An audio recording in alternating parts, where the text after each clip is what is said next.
Lovecraft's Ultimate Horrors Explained. Nyarlathotep and Azathoth.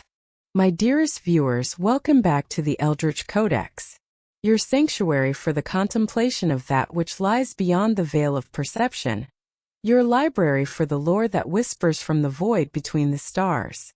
We build our lives upon a foundation we believe to be solid, a reality governed by laws we strive to understand. But this foundation is a thin crust over an abyss of profound and terrifying mystery. The truths that humanity has uncovered are but a handful of glowing embers, snatched from an infinite, encroaching darkness. And it is into that darkness we must journey.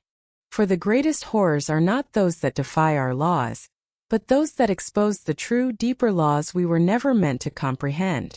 Sometimes this horror has a face and a Mindan active, intelligent malevolence that sees our fragile order as a game to be played and a toy to be broken. And sometimes the horror is the chilling, ultimate truth that there is no face at all, that the darkness is not an entity, but a state of Bana, formless, mindless, and indifferent abyss from which our reality is but a fleeting, accidental scream. Tonight we shall once again pull back a corner of that veil. We shall confront one of these primordial truths and in doing so, risk the comfort of our own sanity. Prepare yourselves, for the knowledge we seek is of the oldest and most terrible kind. Part 1. Nyarlathotep Explained. The crawling chaos that walks among us. We shall speak of a being who is not content to slumber in the dark, but who walks among us, cloaked in 1,000 forms, his laughter a harbinger of doom. Tonight we unravel the enigma of Nyarlathotep, the crawling chaos. In the grand silent theater of the cosmos, on a stage of infinite blackness, our world is but a fleeting spectacle, a single fragile spark of light and life, adrift in an ocean of unfathomable, eternal night. We, humanity, have built our civilizations upon a placid island of ignorance, nestled comfortably in the midst of black seas of infinity, and we have been told, by those who dared to peer over the edge, that it was not meant that we should voyage far. For this universe is not empty. It is not a sterile vacuum devoid of purpose or consciousness. No, the truth is infinitely more terrifying. The void is teeming. It seethes with ancient, colossal intelligences, beings of such power and antiquity that our concepts of time, space, and morality are but the fleeting dreams of a mayfly. We call them the great old ones, the outer gods, and they are the silent, unseen landlords of a reality we mistakenly believe to be our own. To even glimpse their true nature is to invite a madness from which there is no recovery. To understand their motives is an exercise in futility, for they are to us as we are to the single-celled organisms that dwell unseen in a drop of water. They are forces of nature given monstrous form and alien will. Consider the great Cthulhu, the high priest of the old ones. He is a being of immense power, a continental terror who could swallow our civilizations whole. Yet, he lies not dead but dreaming, imprisoned in his sunken corpse city of R'lyeh beneath the waves of the South Pacific. He waits, his dreams poisoning the minds of the sensitive, but he waits nonetheless. He is a passive threat, a cataclysm held in stasis, waiting for the stars to align in their final dreadful configuration. Or gaze, if you dare, towards the very center of all infinity, the heart of ultimate chaos where the laws of physics are born and die in an instant. There at the throne of the abyss, writhes the blind idiot god Azathoth.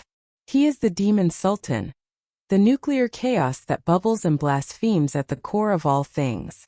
Azathoth has no mind, no consciousness as we would understand it. His very existence is a mindless, convulsive dance to the thin, monotonous piping of accursed flutes. The entire universe, with its galaxies, its suns, and its fleeting moments of life, is nothing more than the accidental, purposeless dream of this ultimate, unthinking horror. Should Azathoth ever awaken, all of creation would simply blink out of existence, a forgotten thought in a non-existent mind. He is the ultimate power, but it is a power devoid of will, of intent, of direction. The others are much the same. Yog-Sothoth, the key and the gate, is coterminous with all of time and space. Yet he is locked outside our dimension, a prisoner of the very angles he embodies. Shub-Niggurath, the black goat of the woods with 1,000 young, is a force of perverse fecundity, a monstrous engine of life, but one that operates on instinct, not intellect. They are all prisoners of a sort, prisoners of their own vastness, prisoners in sunken cities, prisoners behind cosmic gates, or prisoners within the confines of their own mindless, chaotic nature. They are slumbering, indifferent, or simply incapable of interacting with our fragile sliver of reality in any direct, meaningful way. They are the cosmic horror of an uncaring universe. But there is one who is not imprisoned, one who is not sleeping, one who is not mindless. There is one who walks. There is an exception to this divine indifference, an anomaly in the cosmic order, a being who serves the outer gods, yet seems to possess a will and a cunning intellect all his own. He is their emissary, their active agent in the affairs of lesser races. He is the bridge between the gibbering madness of the ultimate void and the waking world of man. He is the soul and the will of Azathoth, the messenger, the heart, and the mind of the outer gods. His name is Nyarlathotep, and he is the crawling chaos. Unlike his cosmic kin, Nyarlathotep is not content to slumber amongst the cold stars. He takes a unique and seemingly perverse interest in the fledgling races that crawl upon the surfaces of a million worlds, and most especially in humanity. He does not need the stars to be right. He does not wait for a summons. He comes and goes as he pleases, a dreadful tourist in the museum of our suffering. His title, the messenger, is a profound understatement. He is not a mere courier delivering a celestial proclamation. His message is the horror itself. He carries the unholy truth of the cosmos, the truth of our own utter insignificance, and he delivers it not as a written scroll, but as a seed of madness planted directly into the heart of civilization. When Nyarlathotep speaks, it is not to warn but to corrupt. It is not to inform but to destroy. To be the soul of the outer gods is to be the personality of the unthinking. Where Azathoth is mindless power, Nyarlathotep is the malicious intelligence that gives that power focus. He is the conscious thought in the dreaming god's mind. He takes the raw, elemental chaos of his masters and refines it, weaponizes it, and tailors it for a very specific and personal form of destruction. He is the artist, and our sanity is his canvas. And to be their will is perhaps his most terrifying function. The outer gods are a loaded gun, a cosmic bomb waiting to detonate. But Nyarlathotep is the finger on the trigger. He is the active principle of their passive horror. He translates their alien, incomprehensible existence into actions that can shatter worlds and unravel the fabric of reality. He is the architect of our doom, drawing up the blueprints for an apocalypse that his masters are too vast and too mindless to even conceive of. And how does this harbinger of chaos operate? Not with the brute force of a Cthulhu, who would rise and crush cities beneath his bulk. No, Nyarlathotep's methods are infinitely more subtle, more insidious, and more cruel. He is a master of deception, a shapeshifter who cloaks his cosmic horror in forms that we are predisposed to trust, to admire, or to follow. He understands us. That is the fundamental terror of Nyarlathotep. He has walked among us for eons. From the first moment a primate stared at the moon and felt a flicker of existential dread. He has learned our languages, studied our cultures, and mapped the geography of our souls. He knows our ambitions, our desires, our vanities, and our fears. And he uses this knowledge not to connect with us, but to dismantle us piece by agonizing piece. He comes as a prophet, promising enlightenment and a glimpse of the ultimate truth, knowing that this truth will incinerate the minds of those who receive it. He comes as a scientist, offering technological marvels and new discoveries, tools that will inevitably lead humanity to create the instruments of its own extinction. He comes as a political leader, a charismatic orator who speaks the language of hope and unity, all while leading his flock down a path of fanaticism, war, and self-immolation. He is the whisper in the ear of the physicists scribbling equations that should not be solved. He is the muse of the artist painting canvases that open windows to other, hellish realities. He is the silent partner of the CEO whose corporation pollutes the earth and the human soul with equal abandon. He does not need to break down our doors. We invite him in, believing him to be the answer to our prayers, when he is, in fact, the final mocking question mark at the end of our existence. His ultimate goal is not mere destruction. Annihilation is simple, crude, and ultimately unsatisfying for a being of his tastes. Nyarlathotep is a connoisseur of despair. He seeks to orchestrate a far more elegant symphony of collapse.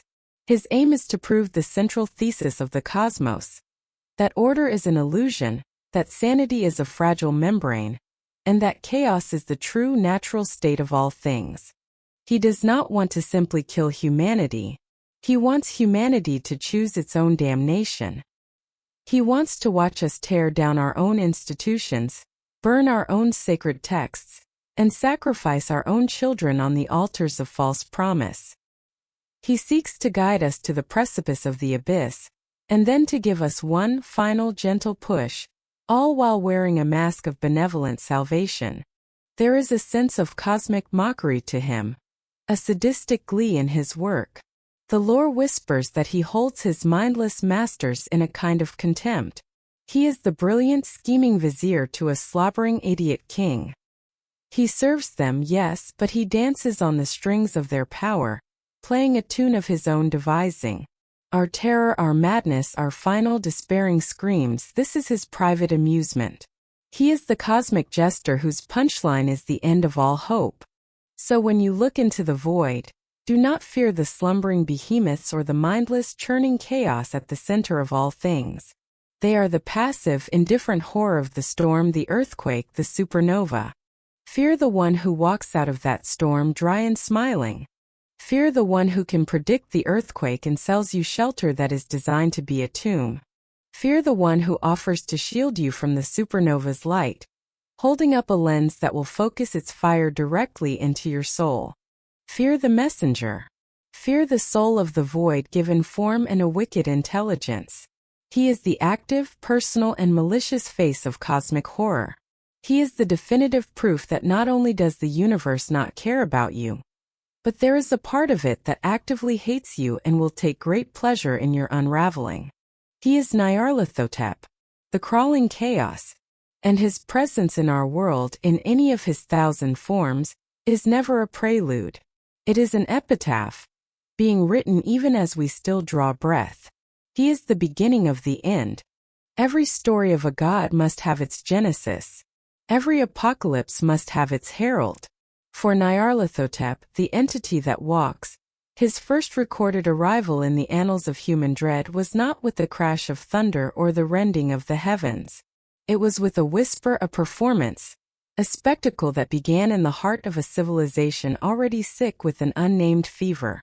To understand the crawling chaos, we must journey back to a time when the world itself seemed to be holding its breath, waiting for the final curtain to fall. We must speak of the coming of the Black Pharaoh. The stage was set in an age of profound and unsettling transition. It was an autumn of the world. The Great War had left scars on the soul of mankind, a gaping wound from which the innocence of a generation had bled out. A strange and demoniac alteration in the sequence of the seasons had gripped the globe, bringing with it a pervasive, creeping sense of monstrous guilt, as if humanity itself was collectively aware of some ancient and unforgivable sin. A psychic pestilence was in the air. The nights grew longer, and in the dreams of men everywhere, a shadow fell. It was into this atmosphere of quiet desperation and simmering dread that he emerged.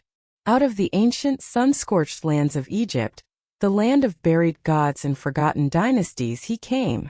Our first encounter with Nyarlathotep was not as a gibbering monstrosity or a formless horror from the void, but as a man. He was described as being tall, swarthy, and gaunt, with a physiology that spoke of the old native blood of the pharaohs. He was a figure ripped from the stone walls of a hidden tomb, yet he walked with the confidence and purpose of a modern man.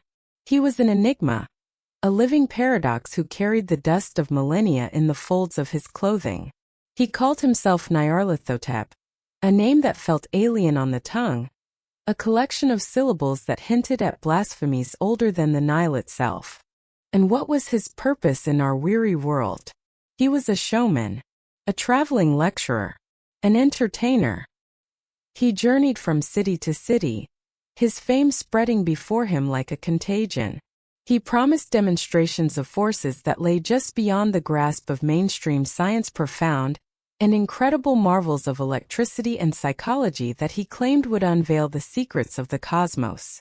In an age captivated by invention and the new frontiers of the mind, his act was irresistible. The learned and the curious flocked to his exhibitions. Scientists, scholars, philosophers, and the common man alike, all drawn by the promise of knowledge, by the allure of this strange, magnetic figure from a forgotten age. They came seeking enlightenment, a distraction from the gloom that had settled over the world. They would find neither. They would find something far, far worse. The narrator of this first account, a man of learning and a resident of one such city visited by the pharaoh, felt the pull, just as all the others did. He speaks of the wild tales and whispers of his might that preceded Nyarlathotep's arrival. He describes an almost electric tension in the air, a citywide anticipation that was more akin to the dread before a great storm than the excitement for a public lecture. Against his better judgment, compelled by a force he could not name, he purchased a ticket. The hall was vast and suffocatingly hot. The air was thick with the scent of ozone and unwashed bodies. On the stage, Nyarlathotep stood, a stark and commanding presence. He did not need grand theatrics. His power was in his stillness, in the dark, knowing eyes that seemed to pierce through each member of the audience, seeing not their faces, but the secret fears coiled in the labyrinths of their minds. He began to speak. His voice was not loud, but it filled the hall, a resonant baritone that held the hypnotic cadence of a serpent charmer's flute. He spoke of the secret life of the universe, of the electrical currents that bind all matter, of the psychic energies that flow between the stars. He spoke of ancient knowledge that made the discoveries of Edison and Tesla seem like the fumbling of children. Then came the demonstrations. From his strange, archaic instruments, he drew forth sparks of a color and intensity never before witnessed. They did not crackle and snap like mundane electricity. They writhed and danced like living things, twisting into shapes that were unsettlingly familiar yet utterly alien. They leapt into the air, creating phantasmal images that flickered for a moment before dissolving images of impossible geometries and creatures that defied all biological law. The audience was transfixed, caught between terror and awe. This was not science as they knew it. This was a violation of science. It was as if the universe itself was being forced to perform parlor tricks, its fundamental laws bent and broken for their amusement. Nyarlathotep would then turn his attention to the mind. He would call a volunteer to the stage and without speaking a word, without any physical contact, he would cause the man to laugh in manic hysterics, then weep in abject sorrow, then scream at horrors only he could see. He was not merely influencing the mind. He was playing it like a musical instrument, composing a symphony of madness. Those who attended these demonstrations left in a daze. They were described as being pale and dazed, walking out into the night speechless, yet which swelled his fame to exceeding magnitude. They had come seeking answers, but left with their minds filled with terrible, unformed questions. They had glimpsed the abyss, and the abyss had left its mark upon their souls. Our narrator, having witnessed this, felt a profound change within himself. The world no longer seemed solid. The faces of his friends and neighbors seemed like masks, hiding a writhing emptiness beneath. His nights were no longer his own. He was plagued by nightmares of an unprecedented and terrifying nature. He dreamed of vast, cosmic vistas of dead worlds, and of the cold, indifferent laughter of unseen gods. And through it all he heard the name Nyarlathotep, whispered on the solar winds. But the true horror, the central revelation of Nyarlathotep's performance, was yet to come. It was saved for the grand finale. He announced that he would show them the future. He would project onto the screen visions of the secrets that men were not meant to know. A single, ghostly light emanated from one of his devices, and images began to form. At first they were abstract waves of color and light, but soon they coalesced into scenes of shocking prophetic clarity. The narrator describes what he saw. He saw the world as it truly was, battling against a great, encroaching darkness. He saw hooded, solemn forms rising from the ruins of our greatest cities. He saw yellow, evil faces peering from behind fallen monuments, their expressions a mixture of cunning and ancient malice. The visions intensified. He saw the last legends of the earth, depicting a future of utter desolation. He witnessed the familiar constellations of the night sky being pushed aside by dark, amorphous blots that swarmed from the depths of interstellar space. He saw waves of pure destruction, not of fire or water, but of something far more fundamental, pouring from ultimate space, whirling, churning, struggling around the dimming, cooling sun. The screen showed humanity's final, futile struggle, a war against the cosmos itself, a war that was already lost. And then, the final, most personal vision. The screen showed the audience members themselves. It showed them rising from their seats, not as individuals, but as a single unified mass. It showed them pouring out of the hall and into the streets, their faces blank, their eyes reflecting the terrible light of the dying sun they had just witnessed. It showed them walking, marching, abandoning their homes, their families, their very sanity. The vision on the screen had ended, but the reality had just begun. The narrator in the pitch-black hall felt a stir around him. He heard the scraping of chairs, the shuffling of thousands of feet, and he felt an irresistible compulsion, a psychic command that drowned out all reason and fear. He too stood up. The entire audience, every last soul that had witnessed the pharaoh's terrible truths, rose as one. They poured out into the night. But the night was gone. The sky was a sickly, phosphorescent green, and the moon was a weeping, jaundiced eye. The city they had known was dissolving around them, its buildings slumping and melting like wax. The very ground beneath their feet had turned to a foul, viscous ooze that clung to their ankles. They had walked out of a lecture hall and into the heart of a planetary nightmare. And at their head, leading them on, was the silhouette of the Black Pharaoh, Nyarlathotep. They became an army of the damned, a column of the doomed marching through a world that was actively unmaking itself. The narrator describes the scene with a chilling detachment. His individual will completely subsumed by the collective. He speaks of joining the armies of the pale, sick, and maimed, stumbling over the sticky phosphorescent snows of this new hellish landscape. They marched past the corpses of those who had resisted the call, their faces frozen in masks of ultimate terror. Where were they going? Their destination was a chasm, a rift in the fabric of this dying reality, a sticky nitrous gulf that led down into the ultimate abyss. And as they approached this final precipice, as they prepared to cast themselves into the void at the behest of their charismatic guide, a new sound began to fill the air. It was a sound that would become the anthem of cosmic horror, a sound from beyond the rim of the universe, from the very center of all chaos. It was the muffled, maddening beating of drums, and the thin, monotonous whine of blasphemous flutes. In that final moment of lucidity, the narrator understood. Nyarlathotep had not come to conquer or to rule. He had come to gather his flock. He had used their curiosity, their intellect, and their pride as a shepherd uses a crook. He had shown them a truth so absolute and so horrifying that it shattered their reality, and in its place, he had offered them a single simple purpose: to march. to march away from their lives, their world, their sanity, and to offer themselves as a final meaningless sacrifice at the throne of the blind idiot god Azathoth, whose mindless palpitations were the very source of that dreadful cosmic piping. This was the coming of the Black Pharaoh. It was not an invasion, it was a harvest. It established the core of Nyarlathotep's being. He is the ultimate corrupter, the charismatic deceiver who does not force his will upon us, but masterfully manipulates us into enacting our own damnation. He walks among us, not as a monster, but as a showman, and his grandest spectacle is the end of everything. We have just witnessed the apocalypse in miniature. An entire city, an entire populace of minds, harvested by a single charismatic figure robed in the mystique of ancient Egypt.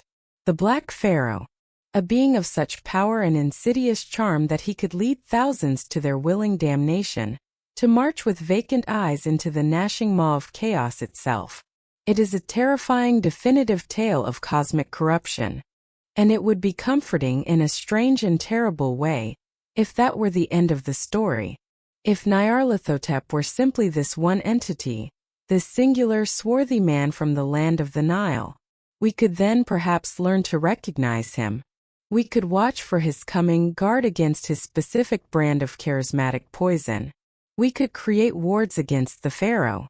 But the truth, as always in the face of the abyss, is infinitely more complex, and infinitely more horrifying. What if that face was merely a mask? The first of many? What if that performance was but a single act in a play that has been running since the dawn of time, on a stage as wide as the world itself? The terrifying reality of the crawling chaos is that he is not one single definable threat. He is a legion. The guise of the Egyptian sorcerer is but one entry in a vast and blasphemous catalogue of forms, a wardrobe of terror tailored to fit the fears and desires of every culture, every era, and every soul he wishes to corrupt. Welcome, dear viewers, to the masquerade at the end of all things. Tonight we attempt to gaze upon the thousand faces of the God of 1,000 forms. Let us travel now from the sun-baked deserts of Egypt to the damp, dark-wooded hills of New England, to the haunted town of Arkham. Here, amongst a puritanical people haunted by the specter of sin and damnation, Nyarlathotep would not appear as a foreign pharaoh. Such a guise would be too alien, too easily dismissed. No, here he dons a mask drawn from the deepest well of their own folklore, their own inherited terror. Here he becomes a figure they already know and fear. Here he is the black man of the witch cult. This is the avatar we encounter in the harrowing tale, The Dreams in the Witch House. The story centers on Walter Gilman, a brilliant student of mathematics and quantum physics at Miskatonic University. Gilman is not a fool. He is a man of science, obsessed with finding the bridge between the three-dimensional world we perceive and the higher dimensions hinted at in his equations. In his hubris, he believes he can use ancient formulae alongside modern physics to step outside the confines of human reality. To this end, he rents a room in the infamous Witch House, a cursed dwelling once occupied by Keziah Mason, a witch who escaped the Salem trials by scrawling strange curves and angles on her cell wall and vanishing into them. It is in his dreams that Gilman first meets him. Not as a god, not as a pharaoh, but as the Black Man, the very same entity to whom the witches of Salem were said to have pledged their souls in the dark of the forest. He is the devil of their storybooks, the initiator of the unholy Sabbath. Lovecraft describes him as a tall, lean man of blackest race. But this is no mortal man. His form is indistinct, his features veiled in shadow, and he carries an aura of ancient, soul-crushing evil. This avatar of Nyarlathotep does not perform grand, public spectacles. His corruption is intimate, personal, and intellectual. He comes to Gilman in his dreams, offering him not worldly power but knowledge. He is the ultimate bad teacher. He guides Gilman's hand, forcing him to sign his name in a great black book in his own blood. He speaks to him of the mathematics of the void, of the angles and curves that are the key to traversing the spaces between worlds. He offers Gilman the very prize he seeks, the forbidden knowledge that will allow him to walk through the walls. And Gilman, the man of science, succumbs. He is taken on dreadful journeys through alien landscapes and non-Euclidean spaces where light and shadow obey no known laws. He is forced to attend the witches' Sabbath in the haunted woods, where the black man presides over rites of unspeakable blasphemy. He witnesses the sacrifice of a child, a ritual demanded by the outer gods, and he understands in a moment of supreme terror that the knowledge he was given was not a gift but a leash. He was not a pioneer. He was a pawn, a tool being used for a purpose too foul to contemplate. The black man is Nyarlathotep in his guise as the ultimate tempter, the serpent in the garden of knowledge. He preys upon intellectual arrogance, promising enlightenment but delivering only damnation. He shows us that the path to the abyss is not always paved with ignorance, but sometimes with a desperate, obsessive thirst for the truth. But what of those who are not tempted by pacts or promises? What of those who simply stumble upon a truth that should have remained buried? For them, Nyarlathotep has another mask, a form of pure predatory horror. This is the avatar known as the Haunter of the Dark. In the eponymous story we meet Robert Blake, a young writer and artist with a fascination for the morbid and the mystical. From his study in Providence, Rhode Island, he becomes obsessed with a large, abandoned church on Federal Hill, a cyclopean edifice that seems to absorb the light around it. Despite the fearful legends whispered by the locals, Blake is drawn to it, his curiosity overriding his caution. He breaks in, exploring the decaying interior, and in the steeple he finds it. He discovers a strange metallic box containing a bizarre crystalline stone, the shining trapezohedron. The stone is of an alien, unearthly material, and as Blake stares into its smoky polyhedral depths, it begins to show him things. It is a window into other galaxies, other dimensions, into the vast teeming darkness of the void. He sees oceans of space, alien constellations, and the home of the monstrous gods. But the trapezohedron does more than just show. It summons. By gazing into it, by opening his mind to its visions, Blake has opened a door. He has awakened the entity bound to the artifact. In the deepest, blackest part of the stone he senses a living presence, an intelligence that stares back. He has attracted the attention of the Haunter of the Dark. This avatar is a monstrous fungoid being with great membranous wings and a single trilobed burning eye. It cannot endure light. Darkness is its sanctuary and its weapon. When a power failure plunges the city into blackness during a great thunderstorm, the Haunter is freed from its steeple prison. The rest of the story is a harrowing account of Blake's final hours, scribbled frantically in his journal as he sits in his study, listening to the entity making its way across the city towards him. He is trapped, a beacon of consciousness for a creature of pure, focused malice. He chronicles the sounds, the feeling of its presence, the terrifying understanding that it is coming for him. His final entry is a descent into sheer, gibbering terror.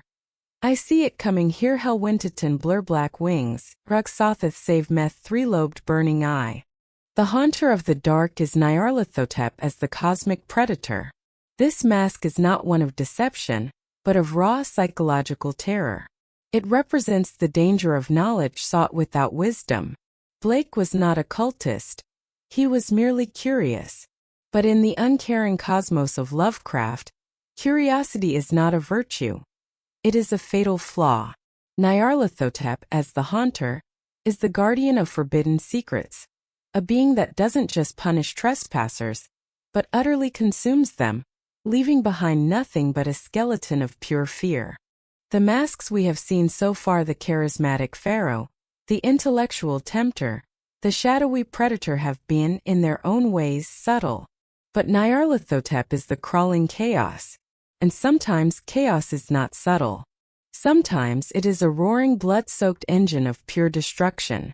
In the darkest corners of the world, where civilization is a thin veneer over primal terror, He wears a mask of unparalleled grotesquerie. He becomes the god of the bloody tongue. This avatar, expanded upon by Lovecraft's friend and disciple Robert Bloch, is one of his most monstrous and iconic forms. Imagine a colossal three-legged being, its skin like that of a bloated black toad. It has no head, no face, no eyes to see with. Where its head should be, there is only a gaping, dripping maw, from which extends a single, long, blood-red tentacle that writhes and lashes like a living whip. This is the bloody tongue. This is not a god who offers knowledge or whispers secrets. This is a god who demands blood. The god of the bloody tongue is worshipped by frenzied, ecstatic cults in rites of madness and self-mutilation. They dance to the maddening beat of the tom-tom drums, chanting his name until they fall into a trance of pure homicidal rage.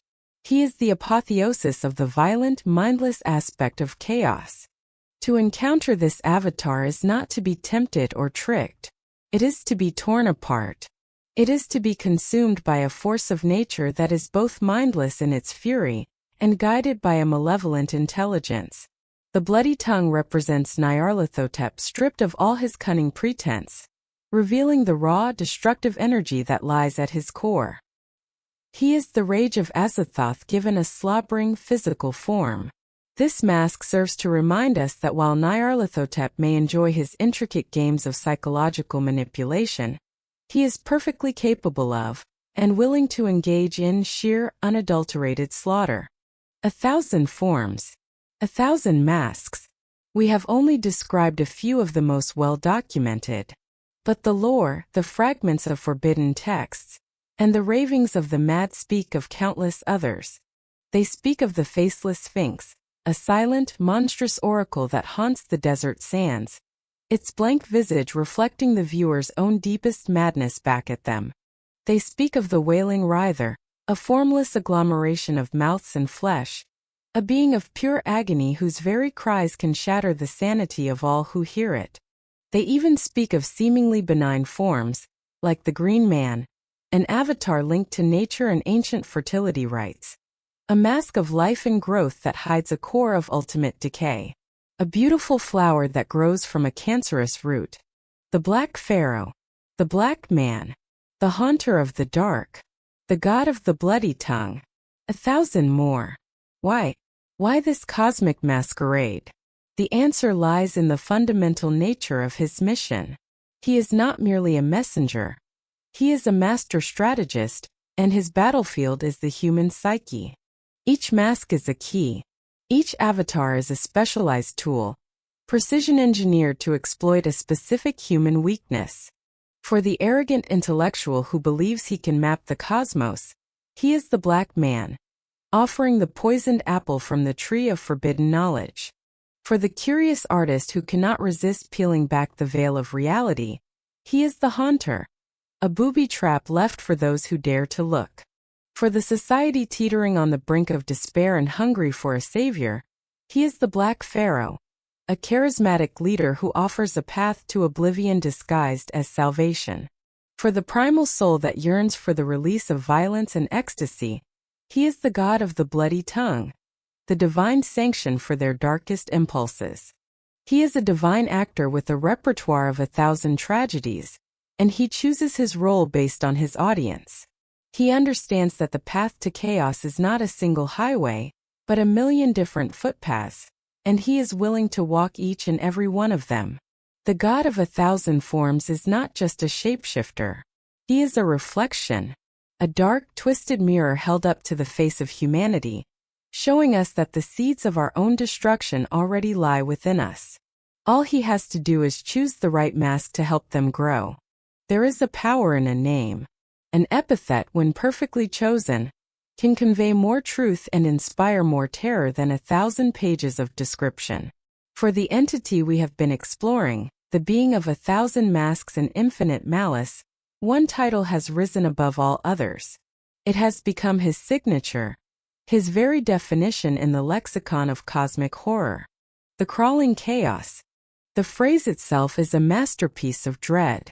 Chaos speaks to his lineage, his purpose, His master, the mindless demon Sultan Azathoth, who writhes at the center of all things.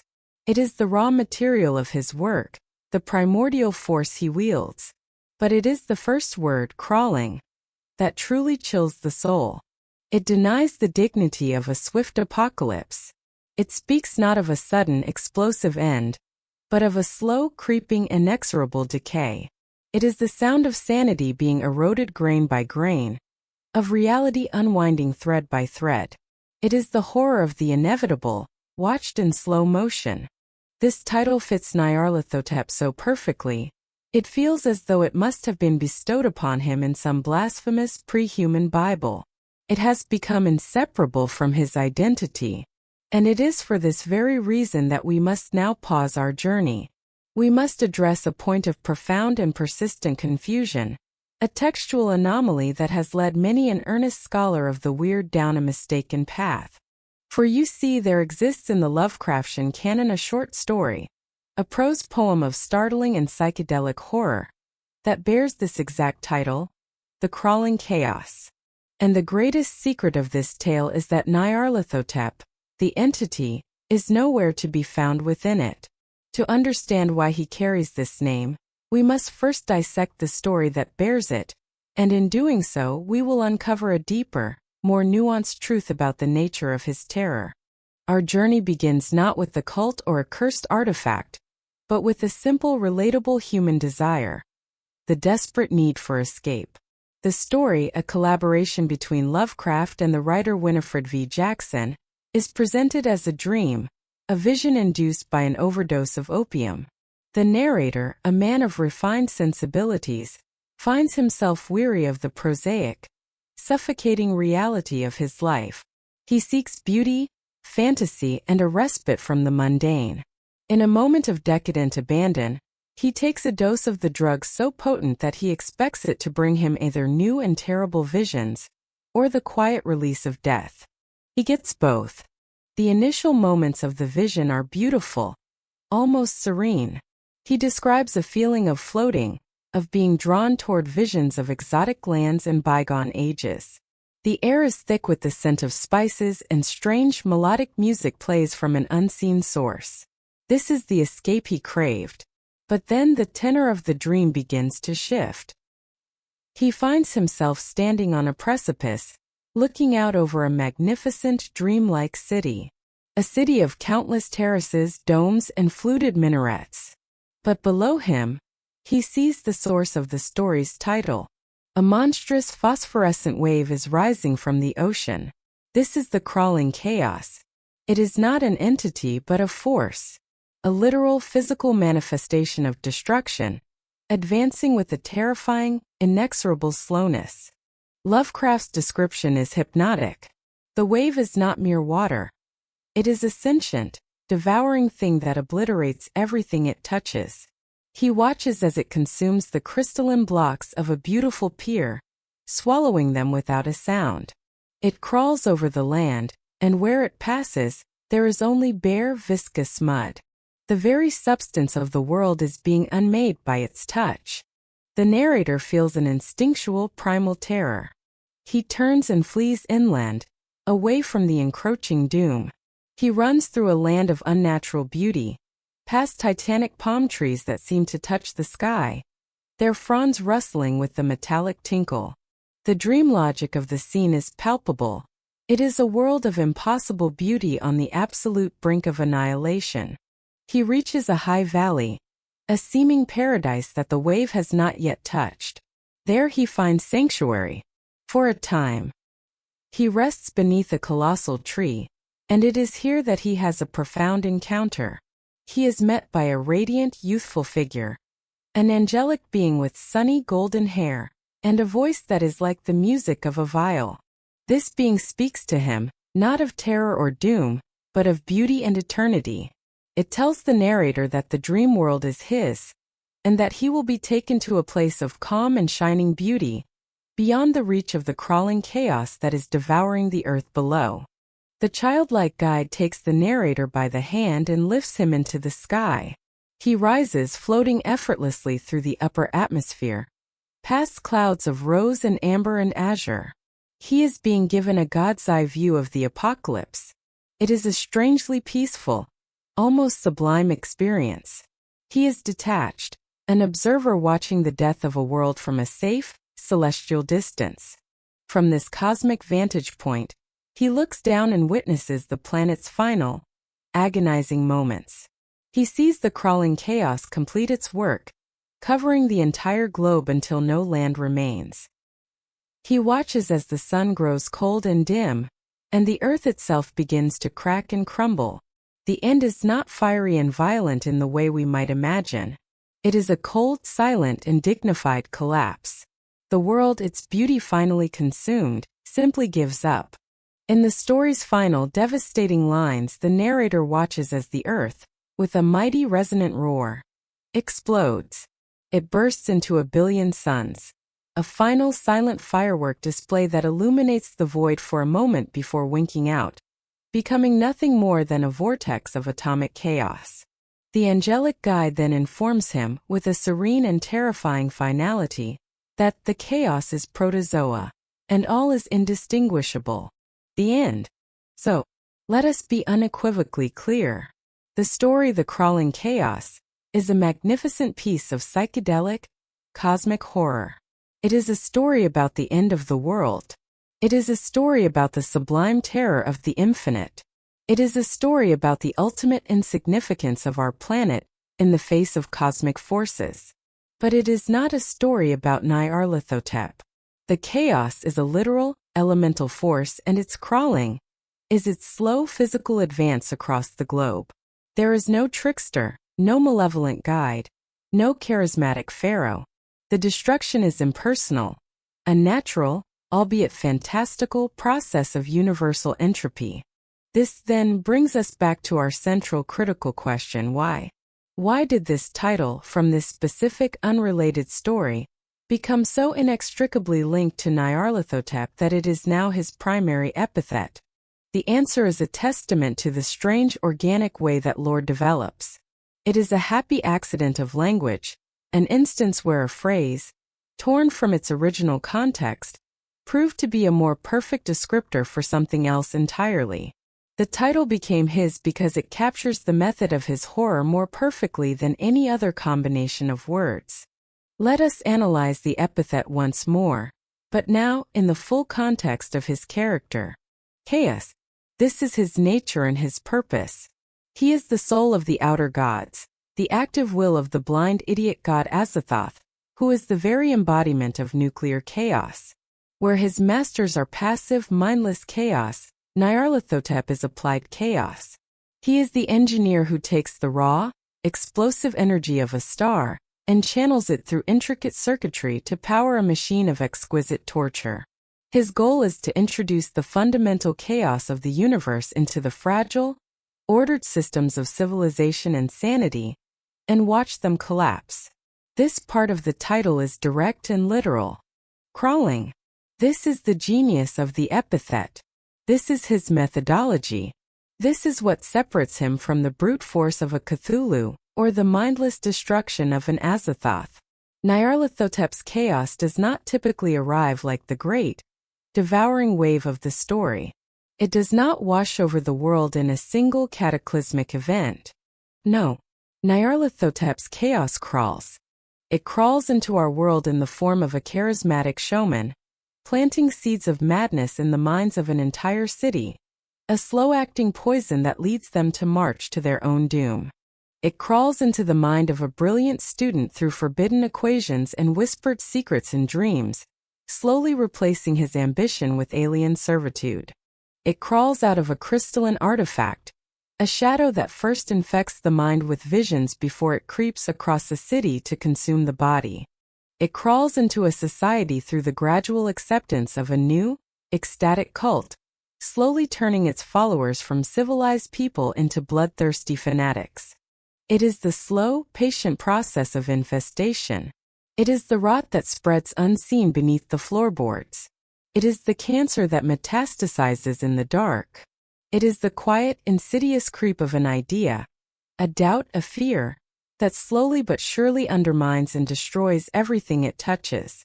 The destruction he brings is often not the main event. The horror is in the process. The horror is in the crawl itself.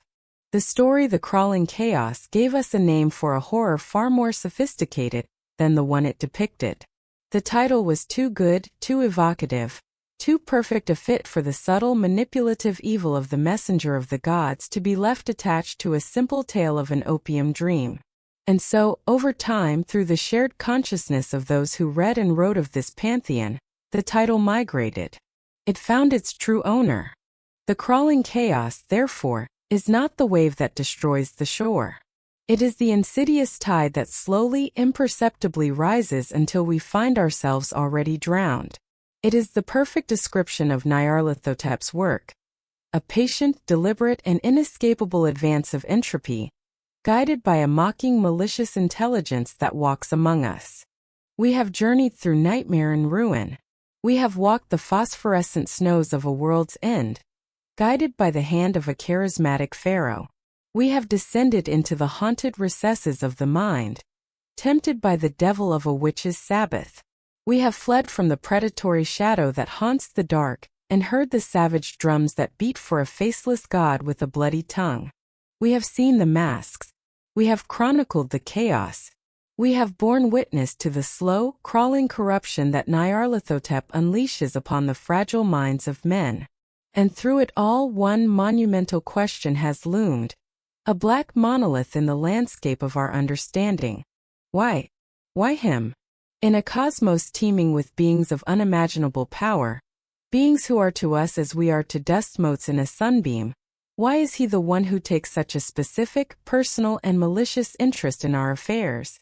Why does he walk when the others sleep? Why does he speak when the others are silent?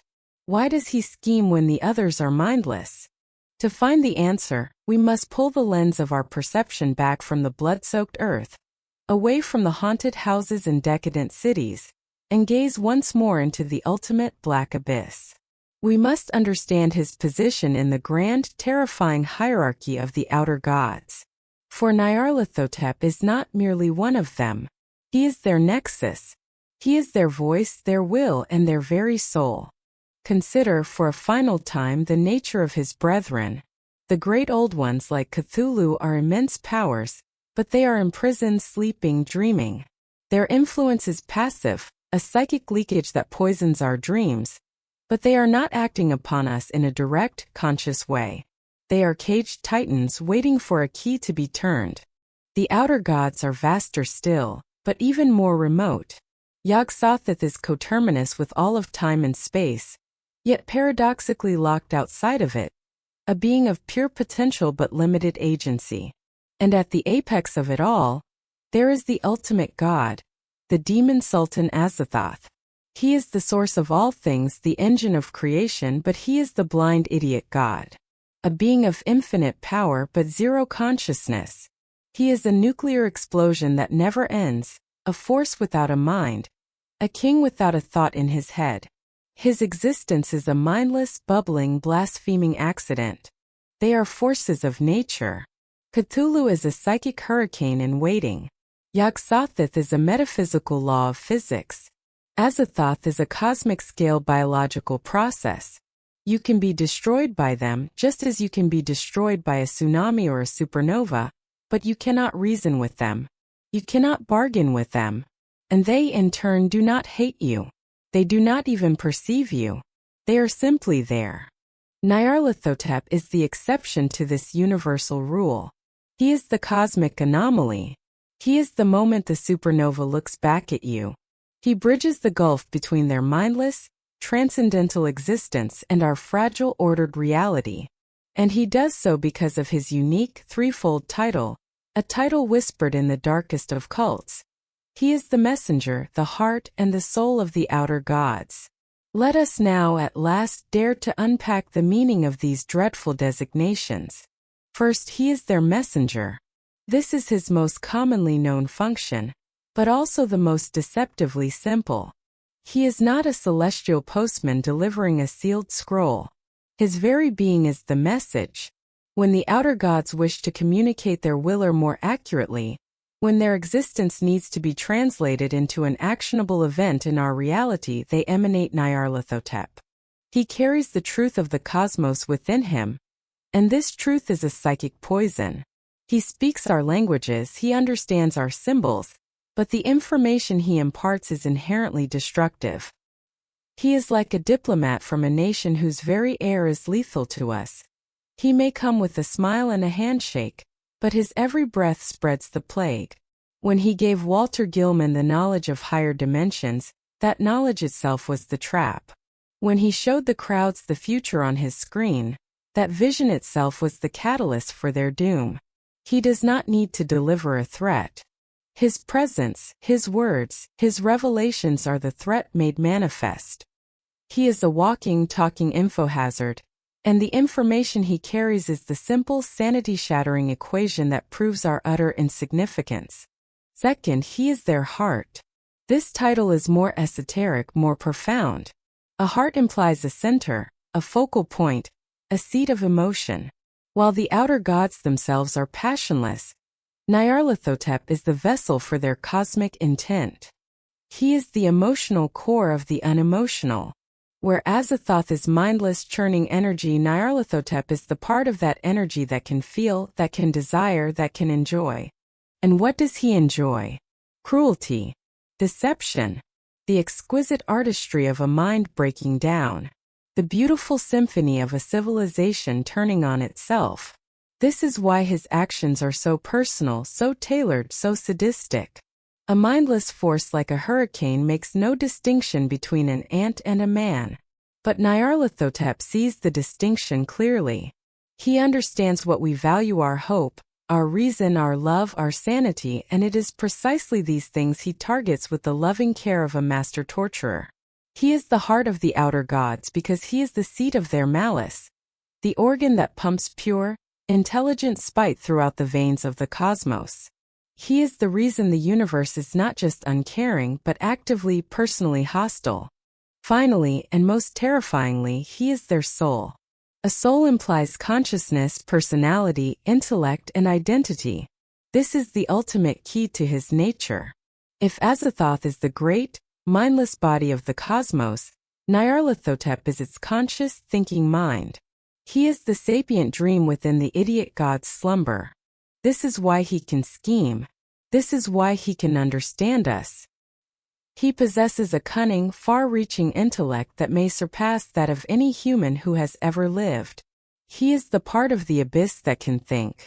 He translates the impossible, alien non-thoughts of the gods into coherent, actionable plans. He is the grand strategist, the cosmic chess master, playing a game with planets and species as his pieces. This unique position, however, leads to a fascinating and dreadful dynamic. It is whispered in the darkest texts, in the Necronomicon itself, that Nyarlathotep, the soul, holds his own body, his own father and master Azathoth, in a state of utter contempt. He is a being of supreme intellect bound in eternal service to a mindless, slobbering idiot. Imagine being the most brilliant mind in existence, forced to be the vizier to a king who can do nothing but drool and convulse on his throne. This cosmic frustration, this divine contempt, may be the very wellspring of his cruelty. He serves the outer gods, but he does so with a sneer. His actions are not those of a loyal, devoted servant. They are the actions of a being of immense power and intellect lashing out, taking his frustration and boredom out on the only beings he can, lesser races like humanity. Our suffering is his art form. Our descent into madness is his private theater. He is the ultimate bully, taking the power of his mindless father and using it to torment the insects in the cosmic garden, all for his own cynical amusement.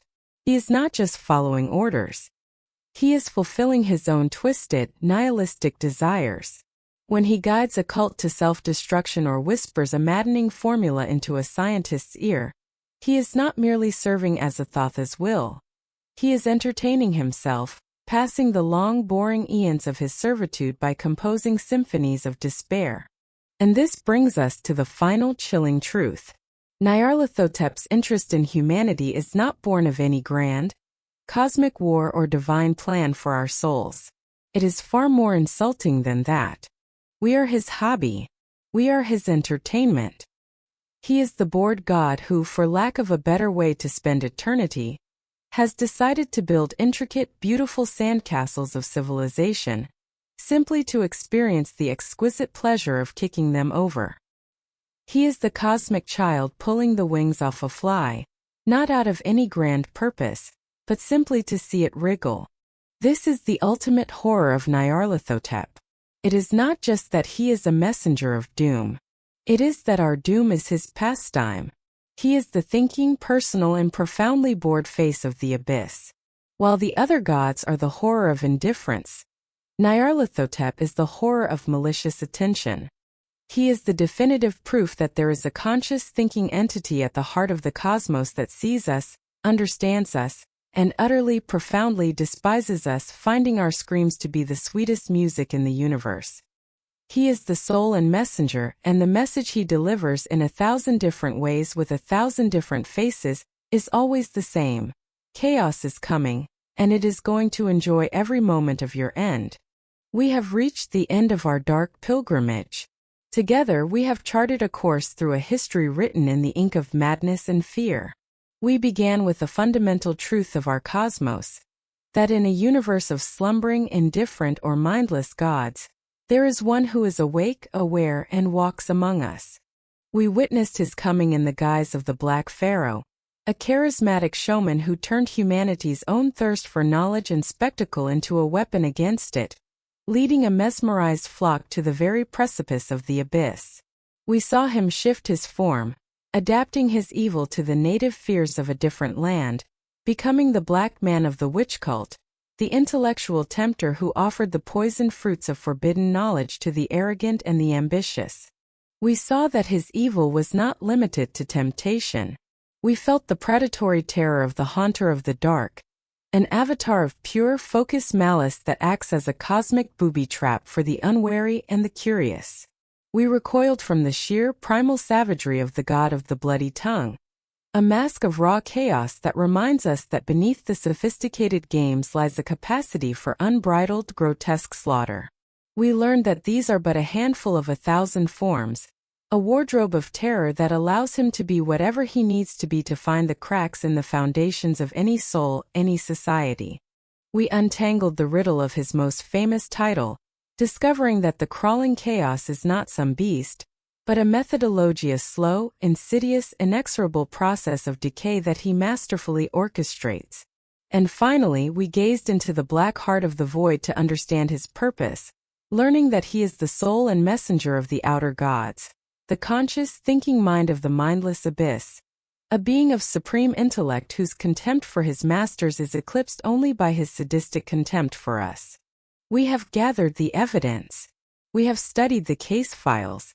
And now we are left to confront the final terrible synthesis. What does it all mean? Who is Nyarlathotep truly? He is the active principle of cosmic horror. The other gods, the great old ones, they represent the horror of the universe's vast, impersonal indifference. They are the terrifying truth that the cosmos does not care about you. Nyarlathotep is the far more personal, far more intimate horror. He is the truth that a part of the cosmos hates you. He is the walking, talking embodiment of intelligent, directed malevolence. He is not the storm. He is the malevolent will within the storm that steers it directly over your home. But the most critical and terrifying aspect of his nature, the one that should chill you to your very bone, is not that he comes from some distant alien star. It is that he is already here. He is not a monster that will one day break down our door. He is the shadow that has been living in our house all along. He is the shadow that walks among us. Do not make the mistake of looking for him only in the pages of dusty, forbidden books or in the ravings of long-dead madmen. That is to misunderstand the very essence of his adaptability. Do you truly believe that in this age of wonders and terrors, of global communication and weapons of mass destruction, that he would be content to remain a mere carnival showman with brass instruments? No. He has evolved as he always does. His 1,000 masks have been updated for a new millennium. Where do you think he walks today? Perhaps he is the charismatic tech billionaire who promises to unite the world, to cure death, to upload our consciousness to a digital utopia. He offers us connection and eternity, a world without pain or consequence, and we flock to him, eagerly trading our privacy, our autonomy, and our very humanity for the sleek, seductive convenience of his new technology. He doesn't need to show us visions on a screen. Our own glowing rectangles do that for him, feeding us a carefully curated reality he designed, a reality that slowly erodes our ability to distinguish the true from the false. The crawling chaos is in the algorithm. Perhaps he wears the mask of a New Age guru or a radical social influencer. A figure who tells you that all old traditions are lies, that all established knowledge is a cage. They offer you ultimate freedom, a philosophy of pure self-will, encouraging you to cast off all restraint and follow only your own desires. They build a cult of personality, not through magic, but through viral videos and carefully managed online personas, creating an army of followers who believe they are enlightened rebels, all while they sow division, narcissism, and a chaotic rejection of all societal bonds. They don't need a blood pact. They just need you to click subscribe. Perhaps he is the political demagogue on any side of the spectrum, who rises to power not on promises of unity, but on the potent fuel of fear and hatred. He finds the existing fractures in a society, the fear of the other, the economic anxiety, the lingering historical grievance, and he pries them open with the crowbar of his rhetoric. He tells his followers that they are the true victims, that their problems are the fault of a shadowy them. He doesn't need to summon demons. He simply gives the demons already lurking in the human heart a name, a face, and a license to hate. He leads his nation in a fever dream of righteousness, a slow patriotic march towards fanaticism, civil strife, and ruin. He is the corporate entity that knowingly poisons the earth for profit, whispering in our ears that greed is good and consumption is happiness. He is the revolutionary who promises to burn down the corrupt old world to build a utopia, knowing full well that all that will remain is ash. He is the faceless bureaucracy that grinds down the human spirit with endless, meaningless regulations. He is any voice, any power, any idea that tells us the easy answer is the right one, that our worst impulses are justified, and that the other side is not just wrong but inhuman. This is the genius of his modern method. He no longer needs to perform miracles. Our own technology, our own psychology, our own media landscape does the work for him. He has created a world where the crawling chaos is self-perpetuating. He simply needs to give it a nudge, to amplify the right signal, to whisper the right lie at the right time, and watch us, with our incredible capacity for both brilliance and self-destruction, tear our own world apart. And this leads us to the final, most damnable truth of all. The ultimate horror of Nyarlathotep is our own complicity. He is not a conqueror who enslaves us against our will. He is a tempter, a salesman, and his success is predicated entirely on us buying what he is selling. He succeeds only because he finds a fertile ground of fear, greed, and ignorance within the human soul. He holds up a dark mirror, and we fall in love with the monstrous reflection we see. He does not force the scientist to seek knowledge that should be left unknown. He merely whispers of the glory that awaits, and the scientist's own hubris does the rest. He does not force the crowd to follow the demagogue. He merely validates their pre-existing fears, and they cheer for the chains he offers them. He does not force us to glue our eyes to the screen that feeds us poison. He merely makes the poison so sweet, so entertaining, so addictive, that we cannot look away. He is the ultimate externalizer of our own inner demons. We welcome him into our homes, into our minds, into our governments, because he tells us what we desperately want to hear. That we are right, that our struggles are noble, and that our pain is someone else's fault. He is the patron saint of the easy answer. So how do we fight him? How do we oppose a being who is not just a monster but an idea? A being whose greatest weapon is our own flawed nature? The grim cosmic truth is, you probably don't. There is no silver bullet. There is no sacred ritual that will banish him. To believe so is to fall for another one of his tricks, the idea that a complex problem has a simple, heroic solution. The only defense, the only sliver of hope in this suffocating darkness, is not in victory, but in recognition. It is the practice of relentless, painful, and exhausting vigilance.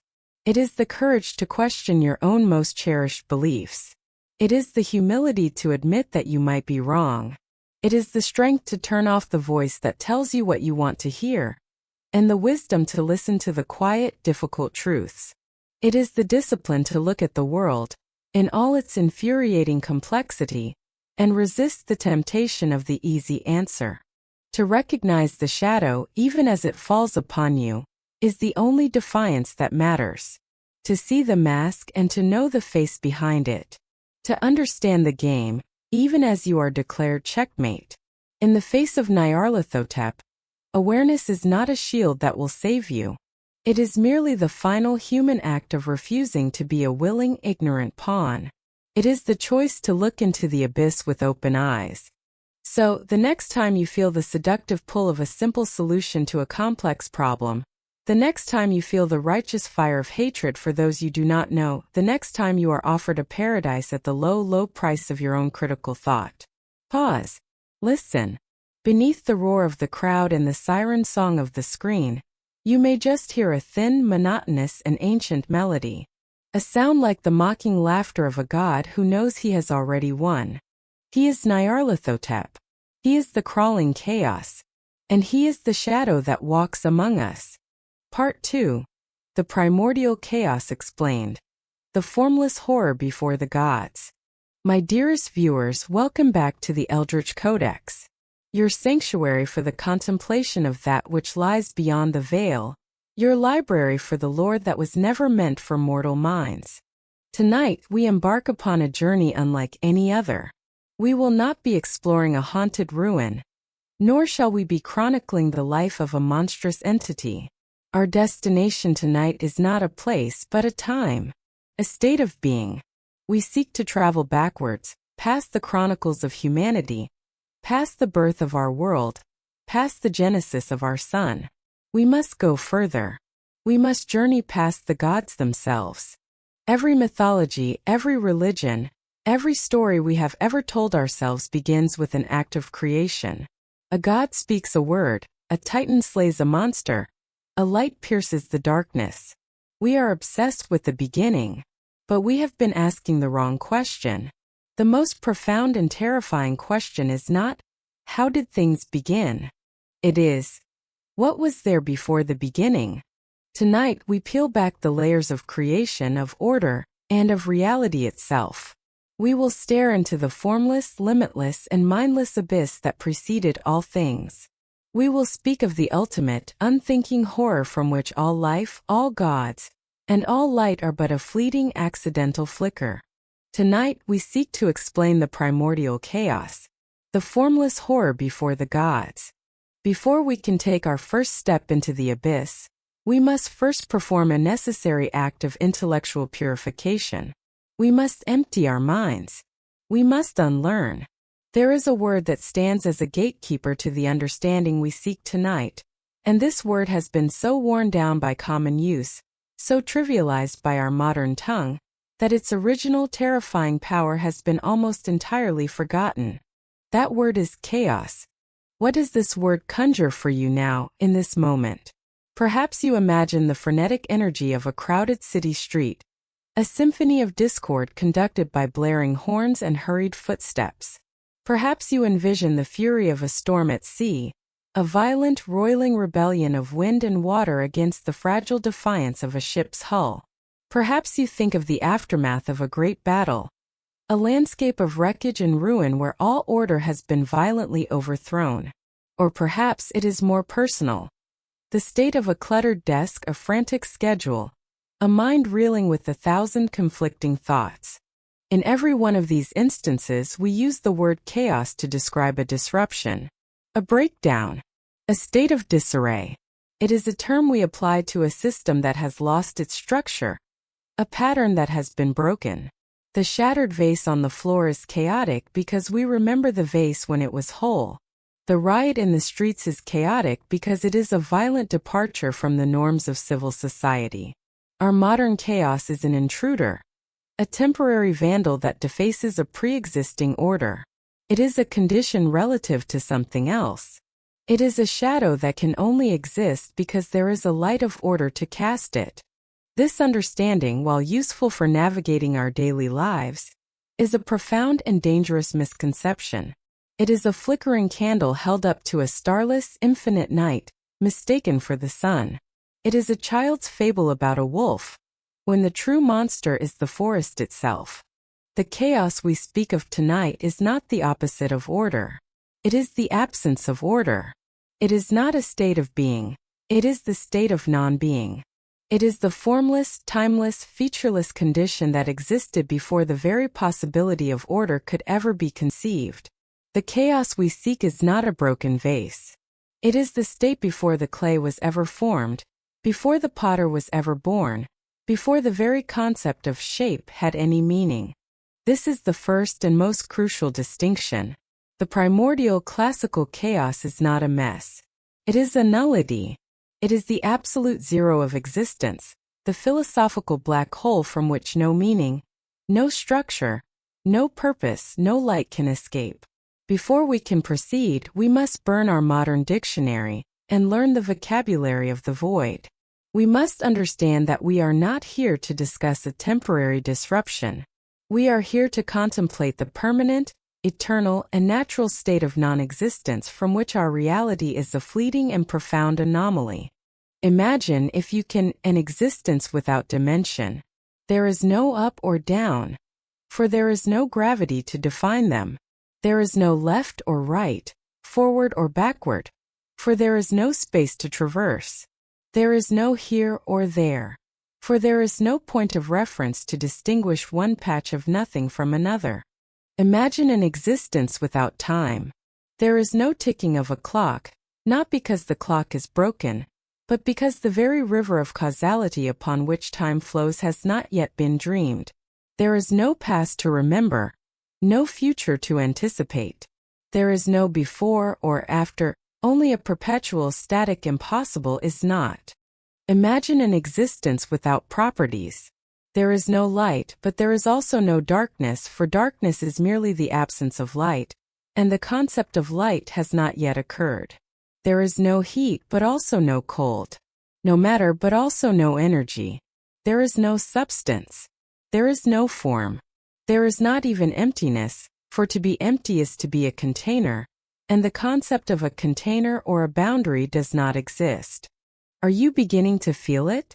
The strain on the mind? The vertigo of contemplating a true nothing? Our language, our very consciousness, is a tool built to perceive and define a world of things, of objects, of relationships. It breaks when we try to apply it to the state before things. This is the precipice upon which the earliest human thinkers stood when they first dared to ask that most terrifying of questions. They had no words for it, so they reached for poetry.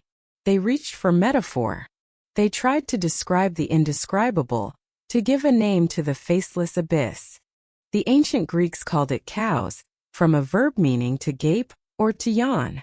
For them it was a great yawning void, a chasm, not a being but a condition, a wound in reality before reality existed. It was the silent, open mouth of infinity.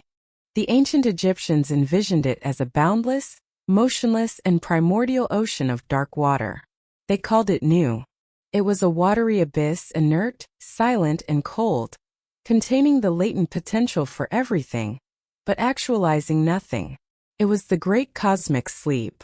The ancient Norse peoples saw it as an elemental gap, a vast and silent emptiness between a realm of fire and a realm of ice. They named it Ginnungagap, the yawning gap, or the deceiving gap, a space of pure potential defined only by the extreme, opposing forces at its borders. In these names, do you hear the echo of their awe and their terror? A gaping void, a primordial ocean, a yawning gap.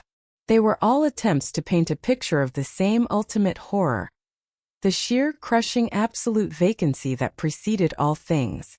And here we arrive at the very heart of the fear. This is what separates a simple ghost story from true cosmic horror. The fear of the primordial chaos is not the fear of something that will harm you. It is the fear that there is nothing to be harmed. It is the fear of ultimate, profound meaninglessness. The ancients, in their wisdom, intuited a dreadful truth. They looked at the world around them, at the reliable rising of the sun, the predictable cycle of the seasons, the comforting laws of nature, and they felt a deep, gnawing anxiety. They feared that this order, this cosmos, was not the default state. They feared that the natural, eternal, and fundamental state of all things was this formless, mindless, silent chaos. This transforms our entire perception of reality. Our universe is no longer a grand, solid stage upon which our lives unfold. Instead, it becomes a fragile, temporary bubble. A beautiful, impossibly complex, an infinitesimally small bubble of order and meaning, floating on the surface of an infinite, dark ocean of non-being. And the deepest, most foundational terror of the human condition is the quiet, unspoken knowledge that one day, for any reason or for no reason at all, the bubble might simply pop. This is the mother of all fears. The fear of death is but a small part of it, for death is merely our personal return to a state of non-being. The fear of the primordial chaos is the fear that everything, every star, every galaxy, every god, every memory, every act of love, and every moment of grief will return to that non-being. It is the fear that the entire grand, cosmic experiment of existence is a fleeting, accidental anomaly, and that the silence that came before will one day return, and this time it will be forever. It is the terror of absolute impermanence. So, as we prepare to explore the ancient myths, as we prepare to see what our ancestors believed crawled out of this abyss, we must hold this truth in our minds. We must shed our modern trivial understanding of chaos as a simple mess. A mess can be cleaned up. A broken order can be restored. But the primordial chaos is not a problem to be solved.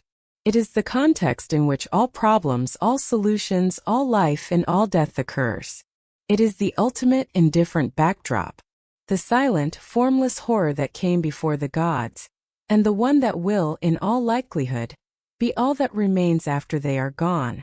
And now a paradox, a question that must have haunted the dreams of those first shamans and priests.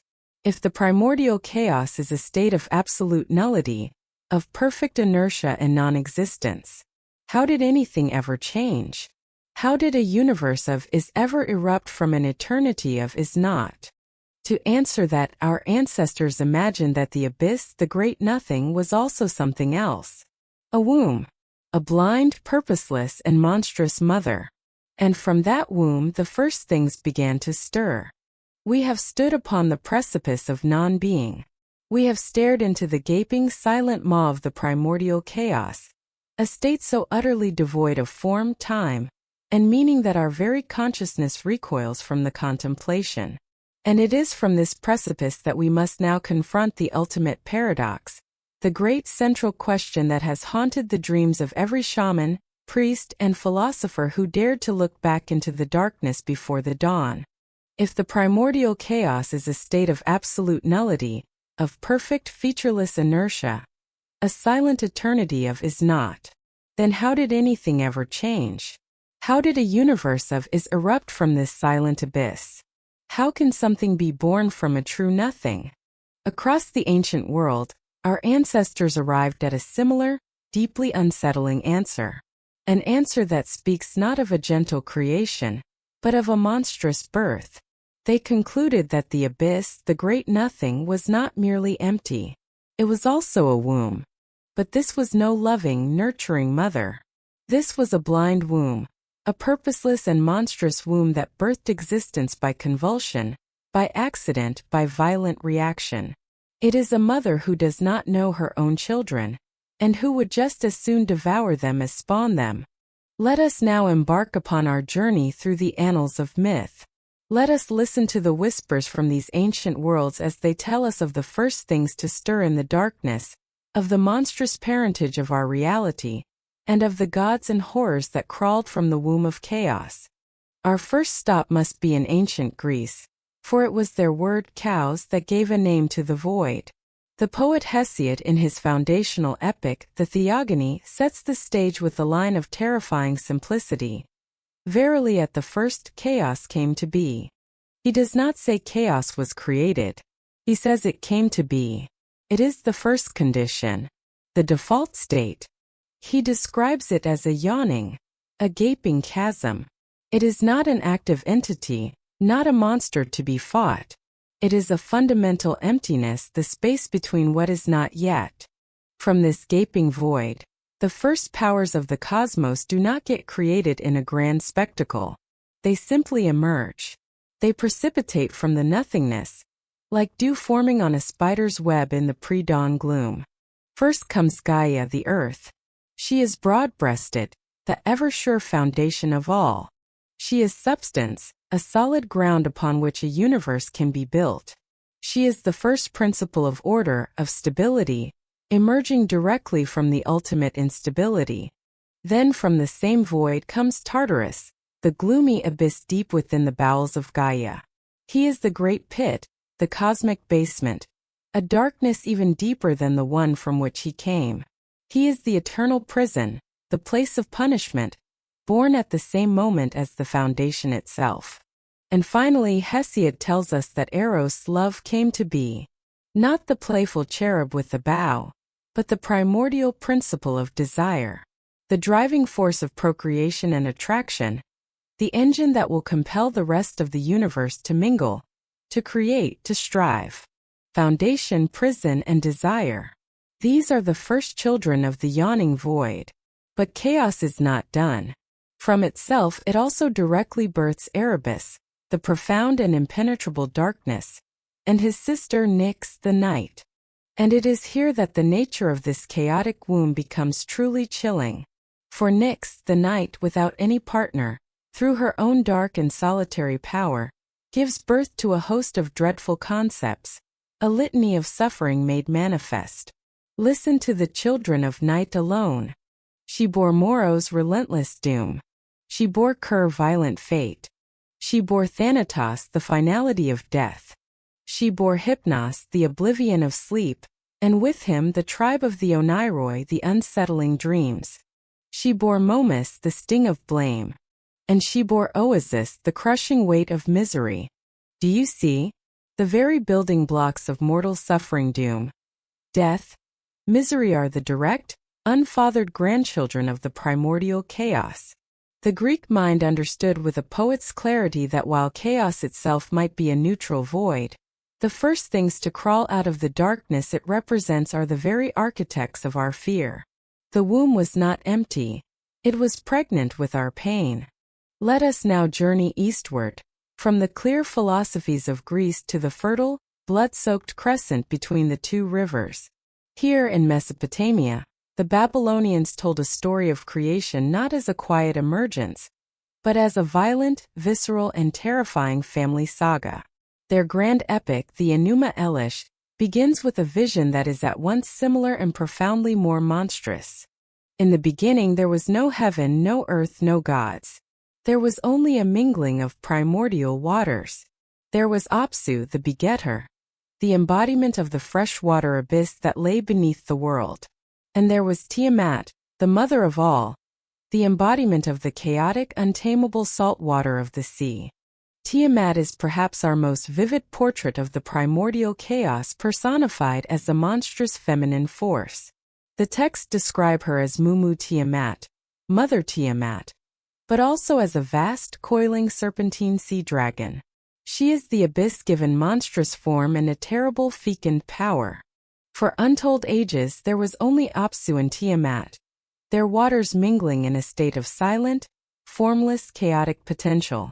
From this union, from this swirling of the sweet and salt waters, the first generations of gods were born, anew Enlil beings of will, of energy, of order. And these new gods, like all children, were noisy. They danced, they planned, they created. Their vibrant, ordered energy disturbed the eternal, placid slumber of their chaotic parents.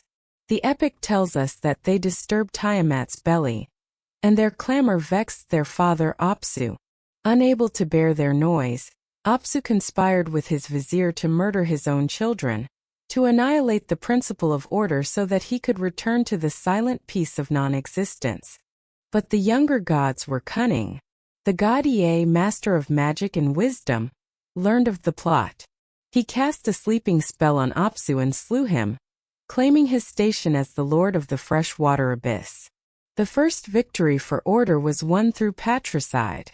The news of her husband's murder reached Tiamat, the great chaos mother. And in that moment something terrible happened. The passive, formless, creative potential of the chaos curdled into a focused, monstrous, and incandescent rage. The womb became a warrior. The source of all life dedicated herself to becoming the agent of all death. Roaring in fury, Tiamat declared war upon her treacherous children. She prepared for battle by opening her chaotic womb one last time.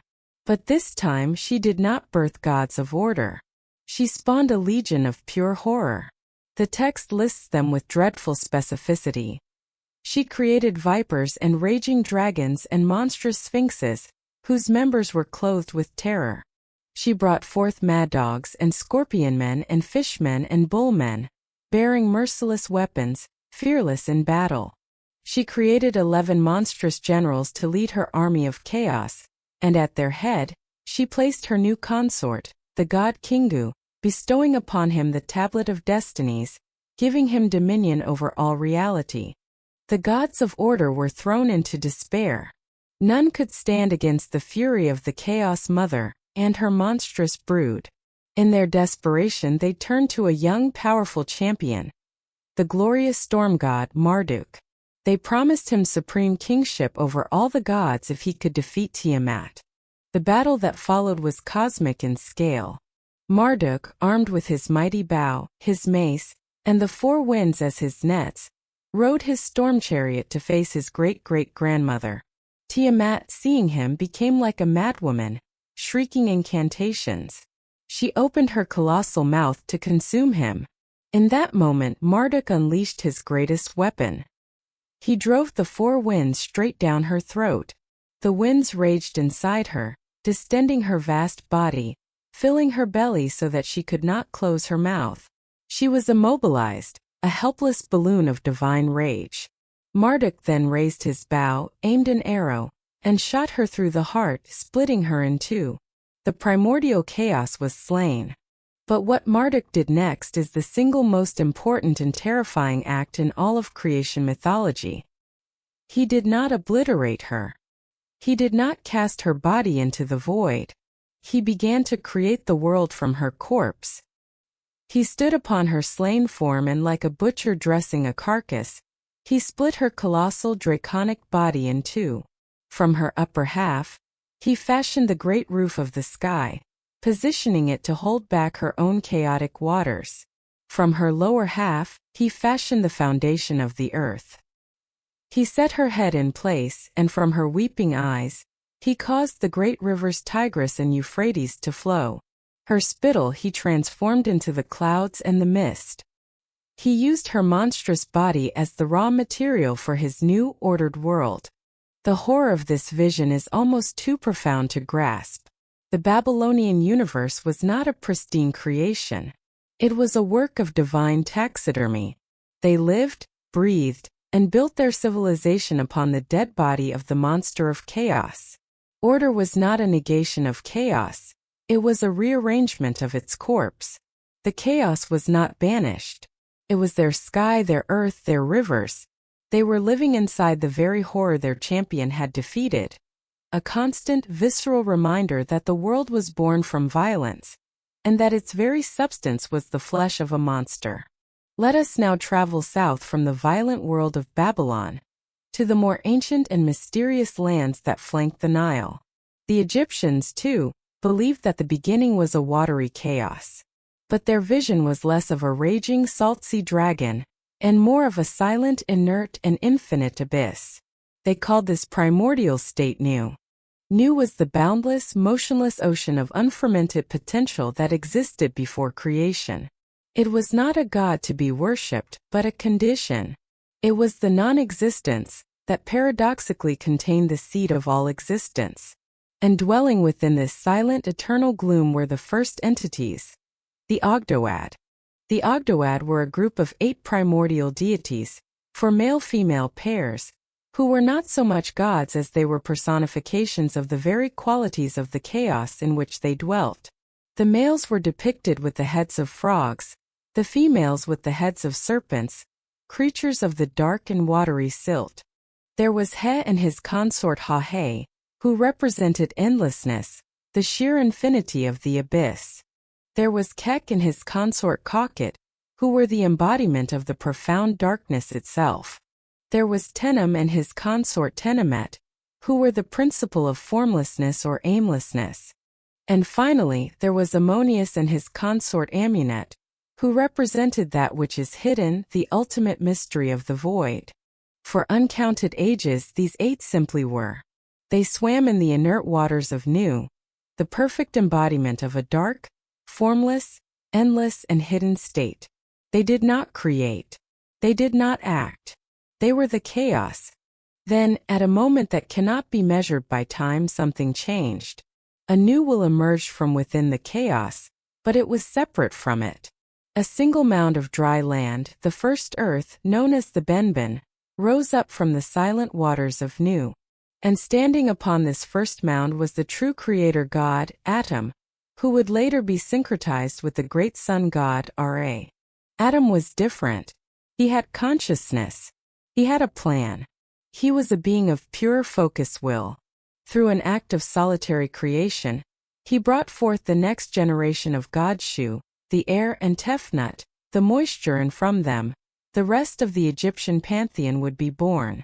He as Ra created the sun, and with its light, he pushed back the eternal darkness. He established Ma'av principle of truth, justice, and cosmic order. But what of Nu and the Ogdoad? What of the primordial chaos? In the Egyptian mind it was never defeated. It was never killed and carved into the world. It was simply pushed back. Nu remains to this day, at the borders of our reality, an infinite circular ocean of dark, chaotic water, forever threatening to reclaim the small, ordered island of creation that Ra had built. This belief informed their entire worldview. Every sunset was a moment of profound cosmic terror. For when the sun god Ra sailed his barge into the underworld, he was not merely passing through the land of the dead. He was journeying back into the primordial chaos itself. Every night he had to battle the forces of uncreation, chief among them the great serpent Apep, the ultimate embodiment of chaos and evil.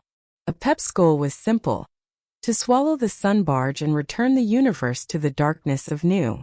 The Egyptians believed that the red skies at sunset were the color of the blood spilled in this nightly battle.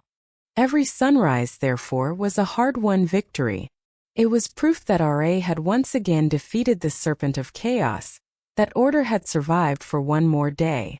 The Egyptian vision presents a unique horror, not of a world built from a monster's corpse, but of a tiny, fragile fortress of light, besieged on all sides by an eternal, lurking ocean of chaos that will never cease its attempts to break through and extinguish all of creation.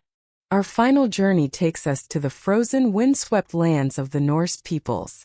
Their vision of the beginning is one of stark, elemental polarity. In the beginning there was no earth, no sky, no sea, no grass. There was only Ginnungagap, the yawning gap, a bottomless abyss of pure, magical potential. But this abyss was not entirely empty.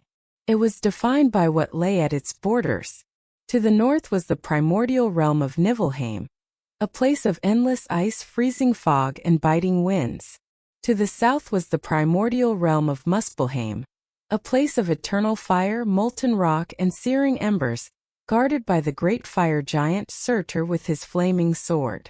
For countless ages, these two extreme, opposing forces existed on either side of the great void. Then the process of creation began, not by the will of a god, but by an impersonal elemental reaction. Hot winds and embers from Muspelheim drifted across the gap and met the freezing rime from Niflheim.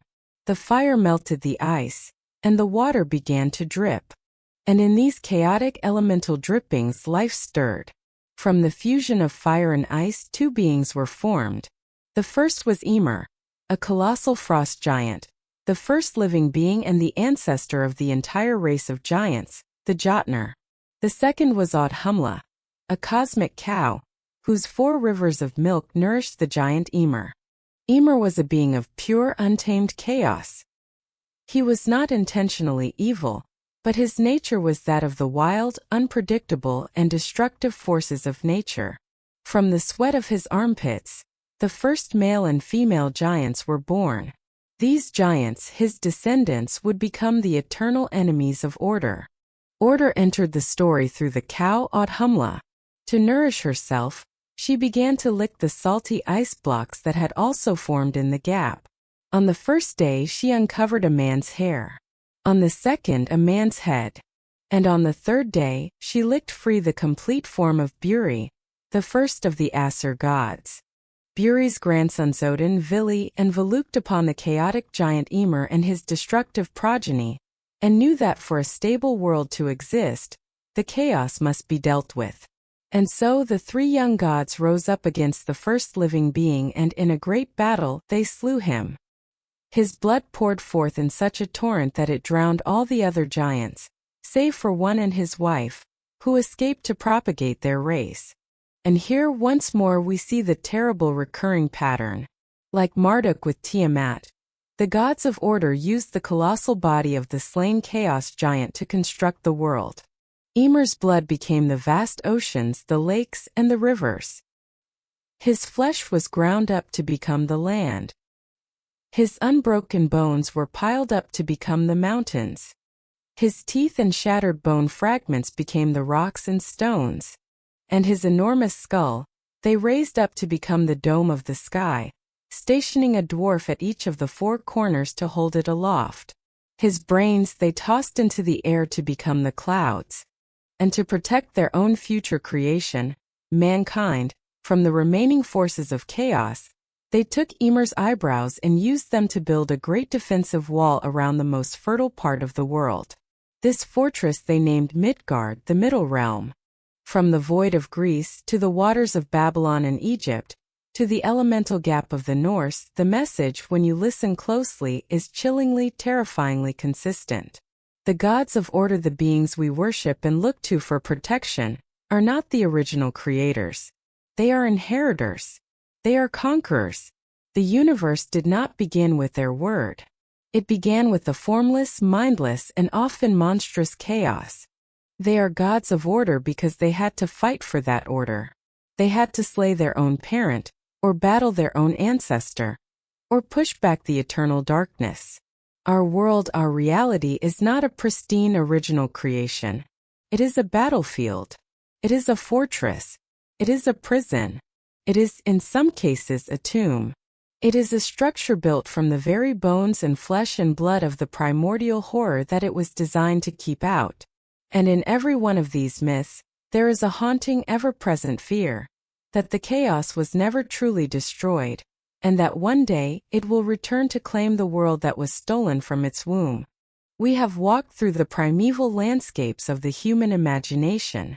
We have listened to the stories our ancestors told themselves in the firelight, tales of how our ordered world was born from a great and terrible struggle.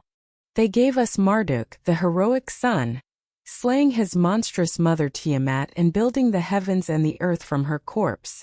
They gave us Ra, the sun god, pushing back the infinite, chaotic waters of Nu, a tireless warden holding the darkness at bay. They gave us Odin and his brothers, the divine architects, constructing our world from the flesh and bone of the slain chaos giant, Ymir. In all these tales there is a victory. A hard one, often bloody, and perhaps temporary victory, but a victory nonetheless. The chaos is defeated. The chaos is repurposed. The chaos is banished to the edges of the world. These myths, in their own way, are stories of comfort. They are shields. They are reassurances that the forces of order are in control, that there is a plan, that there is a purpose, that a God is at the helm. They are a necessary lie. a psychological fortress built to protect the human mind from a truth so vast and so terrible that it could shatter our sanity like glass. But what if they were all wrong? What if the heroic battle never happened? What if the chaos was never defeated? What if it was never slain, never bound, never pushed to the fringes of reality? What if the primordial, formless horror did not just precede the gods, but outranks them? What if it never died? What if it simply remains? It is here, at this terrifying juncture, that we must turn from the comforting fables of ancient mythology to the bleak, nihilistic revelations of modern cosmic horror. We must leave the temples of Babylon and Thebes and enter the haunted mind of the 20th century gentleman from Providence, Howard Phillips Lovecraft. For it was Lovecraft who dared to imagine the most dreadful possibility of all. He dared to postulate that the primordial chaos is not a historical state to be overcome, but a perpetual, ongoing reality. That it is not the foundation upon which the world was built, but the true, ultimate, and eternal nature of the universe itself. He conceived of a cosmos where order is the fleeting illusion, and chaos is the fundamental, reigning principle. And he gave this ultimate, enduring, supreme chaos a name that seems to gibber and blaspheme on the tongue. Azathoth. Gaze, if you dare, upon the throne of the abyss. This is Azathoth. And in this concept, every primordial fear we have explored finds its ultimate, terrifying culmination. Lovecraft's descriptions, scattered throughout his tales, paint a picture of horror so absolute that it redefines the very meaning of the word God. He is the blind idiot God. Let us break down the sheer soul-crushing terror of that title. He is blind. He does not see. He does not perceive his own creation. He is utterly unaware of the galaxies that swirl around him, of the life that crawls upon 1,000,000,000,000 worlds, of the prayers and curses directed at him.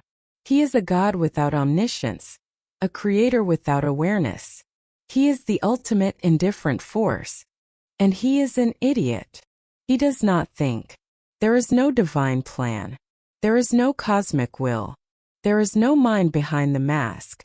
He is a God without sapience, a sultan without a thought. His power is infinite, but it is the power of a seizure, not of a decision. He is the ultimate unthinking force.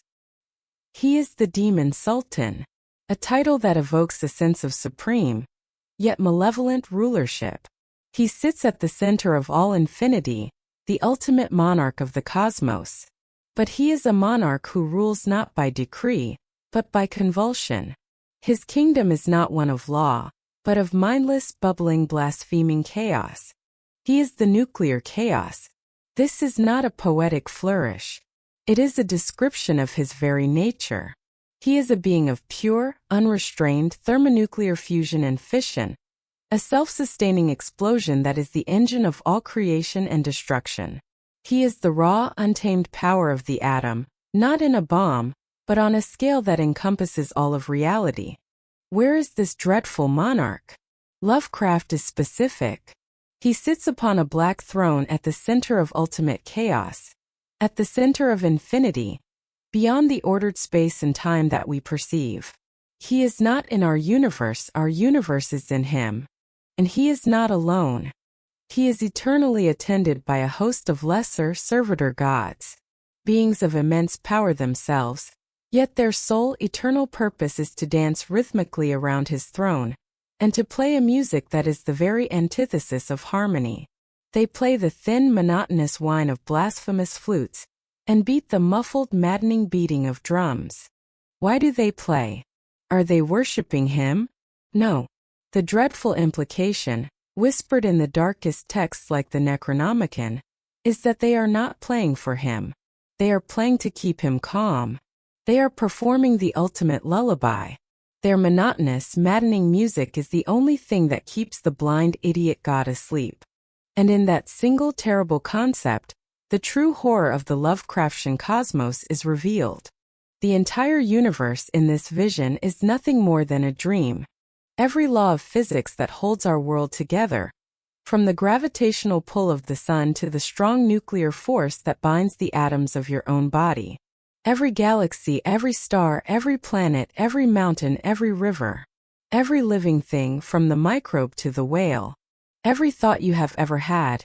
Every memory you cherish. Every person you have ever loved. Every hope you have for the future. All of it. All of it is nothing more than the accidental, purposeless, and fleeting dream of a sleeping idiot god. There was no great cosmic battle between order and chaos, no Marduk slaying Tiamat. There was only a mindless, bubbling entity that at some point fell asleep. And in its sleep it began to dream. It dreamed of light and darkness. It dreamed of time and space. It dreamed of matter and energy. It dreamed of life. It dreamed of you. Our existence, therefore, is utterly contingent. We are not a creation but a side effect. Our reality is a fragile, intricate, and beautiful hallucination, sustained only by the monotonous piping of accursed flutes that keep our true, ultimate God from waking up.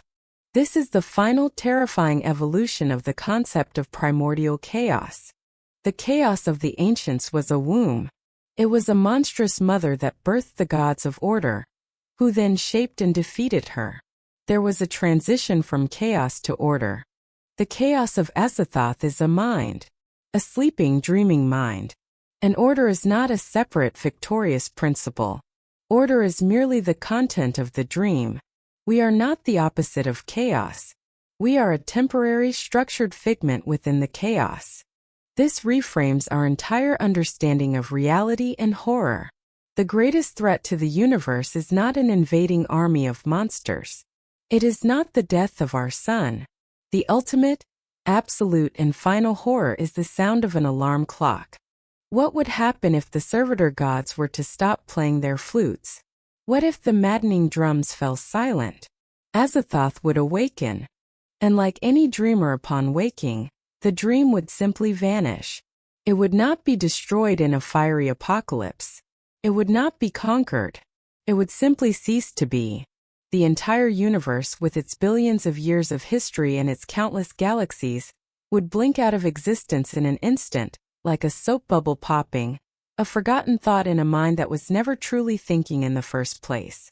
There would be no judgment, no malice, no tragedy, just the end of the story because the dreamer has stirred. This is the horror of Azathoth. It is the horror of absolute, cosmic, and undeniable meaninglessness. The heroic struggles of Marduk and Odin now seem like the frantic battles of toy soldiers in a child's bedroom. Our scientific discoveries are artistic masterpieces. Our deepest loves and most profound griefs, all of it, is reduced to the status of random, electrical impulses firing in the sleeping brain of a cosmic imbecile. The ancients feared that chaos was the source of all things. Lovecraft's terrible revelation was that they were right, but they did not go far enough. Chaos is not just the source.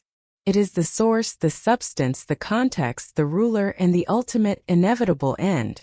There is no slaying Azathoth. There is no defeating the dream. How can you kill the dreamer when you yourself are merely one of his fleeting characters? How can you hope to win a game when the game board itself is contingent upon the dreamer not waking and putting his toys away? The concept of Azathoth takes the ancient fear of the primordial chaos and strips it of its last, comforting vestiges of narrative and heroism. It presents us with a universe where the ultimate power is blind, the ultimate creator is an idiot, and our entire existence is a cosmic accident, a fragile dream from which we are all destined to be horrifyingly and unceremoniously awakened. We have confronted the ultimate horrifying truth. We have gazed upon the throne of the blind idiot god, Azathoth, the demon sultan who dreams our universe into its fleeting existence. We have accepted the chilling possibility that our reality, with all its seeming solidity and its comforting laws, is nothing more than a fragile, intricate, and temporary illusion, a thin sheet of ice over an infinite, churning ocean of chaos. This understanding brings with it a host of new and terrible questions. If our world is indeed a dream, a bubble of order floating in an abyss of formlessness, is the barrier between these two states absolute? Is the membrane that separates the dream from the dreamer perfectly sealed? Or can the chaos leak through? The lore of the abyss, whispered in crumbling texts and screamed in the padded cells of asylums, is unequivocal on this point. The barrier is not perfect. The dream is not secure. The primordial chaos is not content to simply remain at the center. It has a way of seeping into our reality, of tainting our ordered world with its own mindless, formless nature.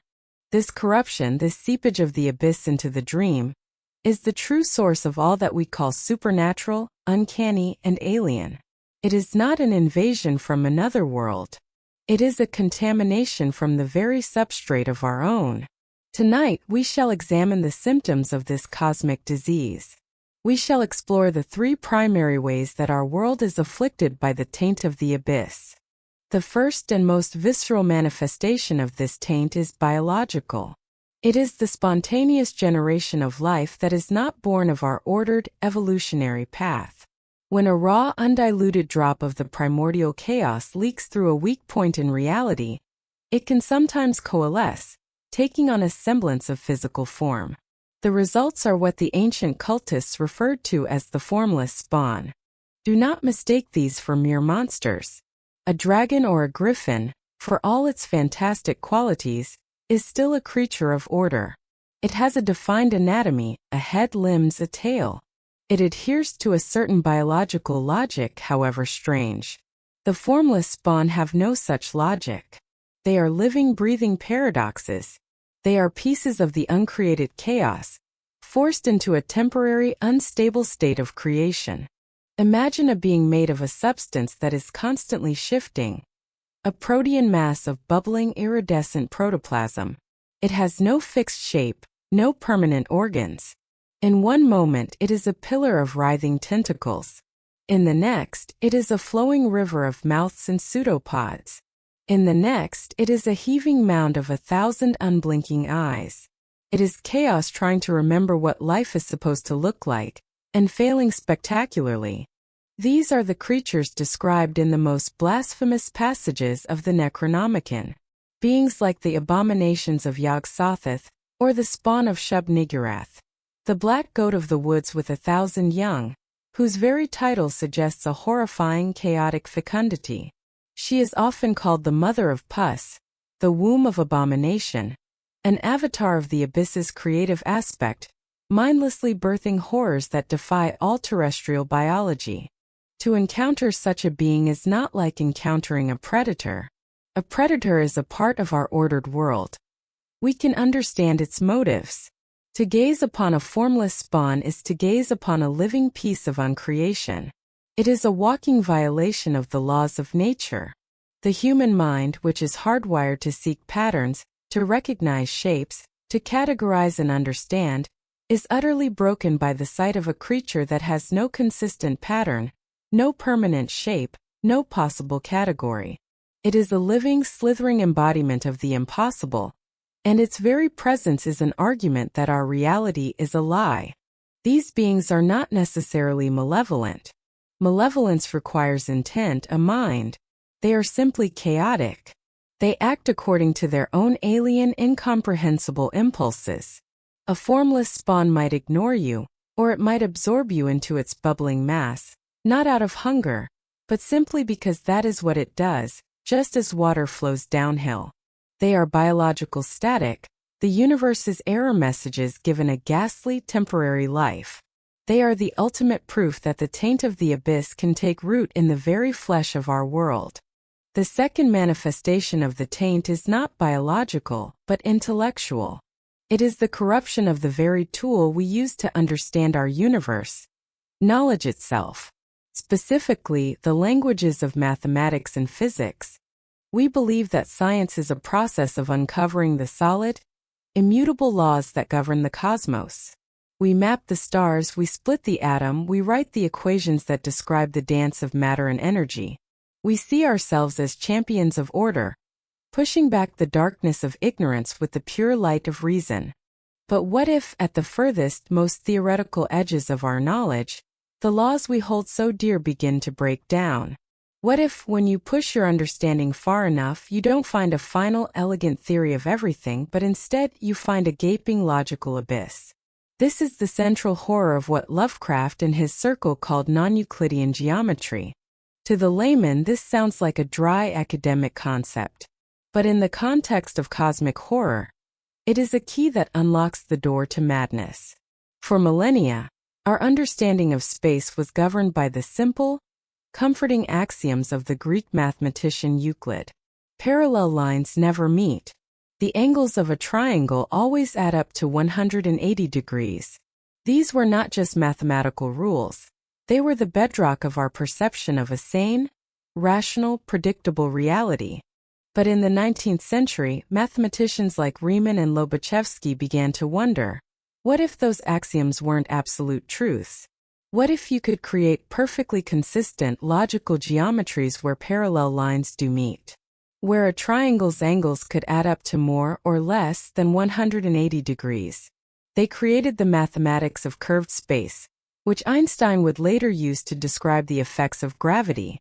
Lovecraft took this real scientific concept and pushed it into the realm of horror. What if there were other, even more alien geometries? A mathematics of madness?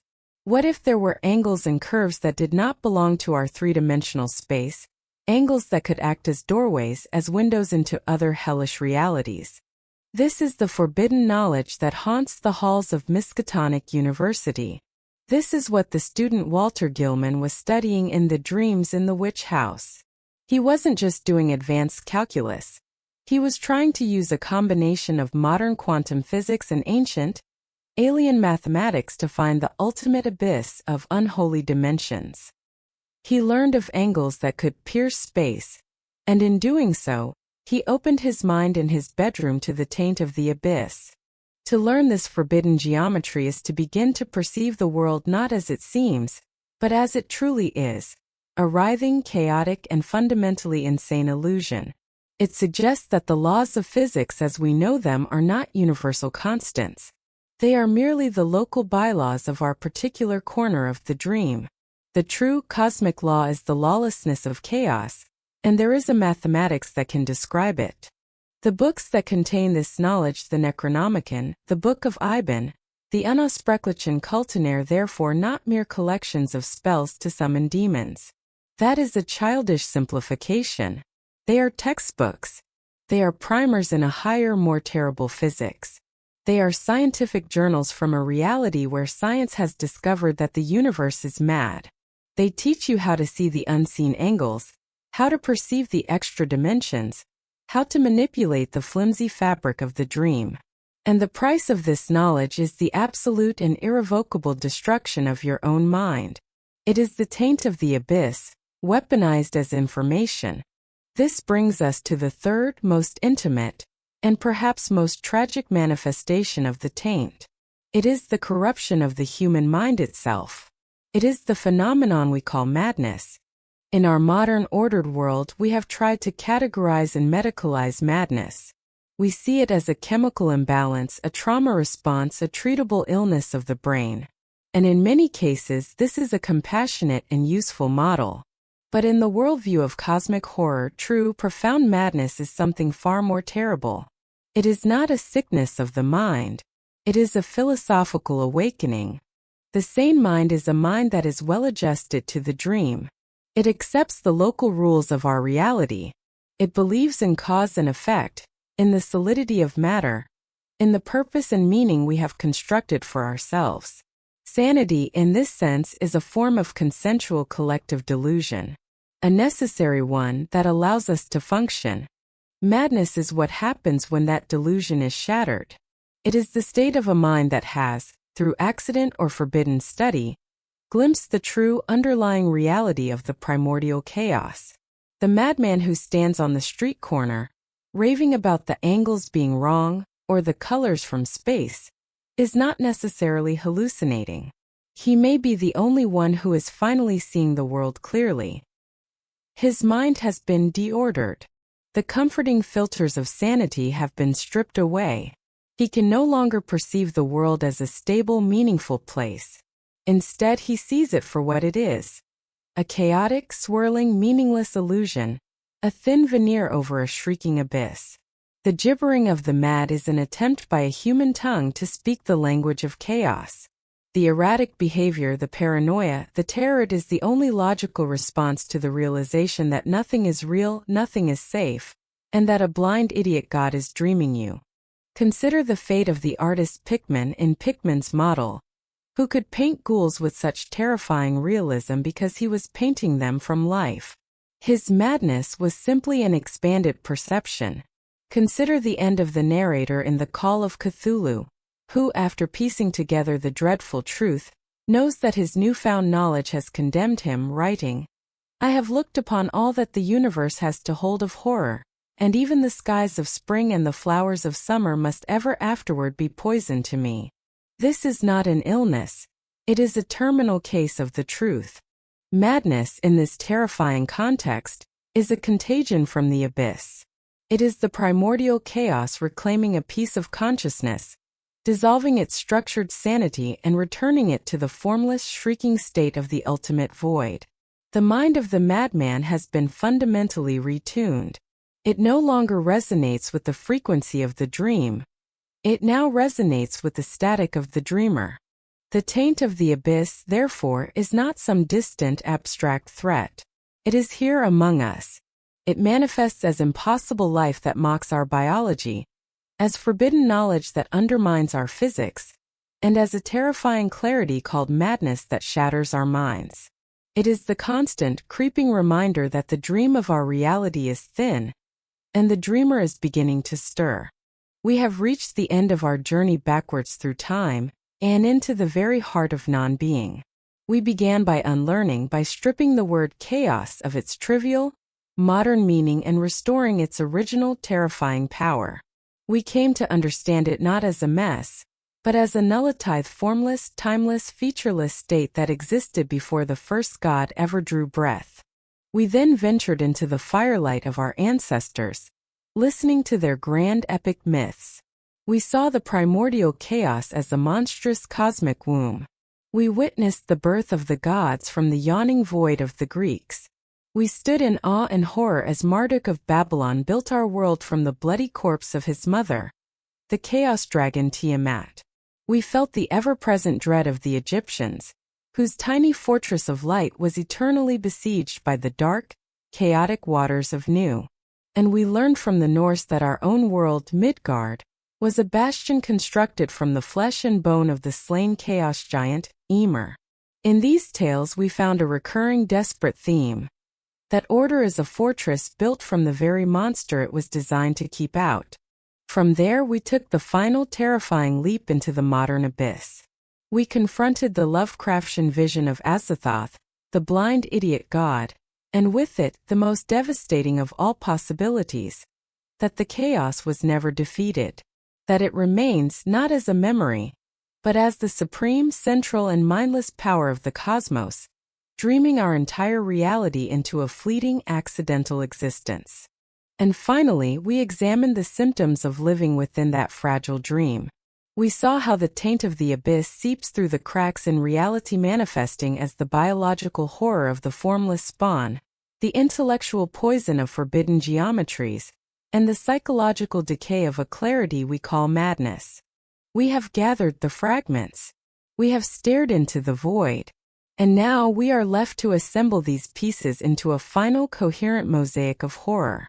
What is the ultimate meaning, the final dreadful lesson of the primordial chaos?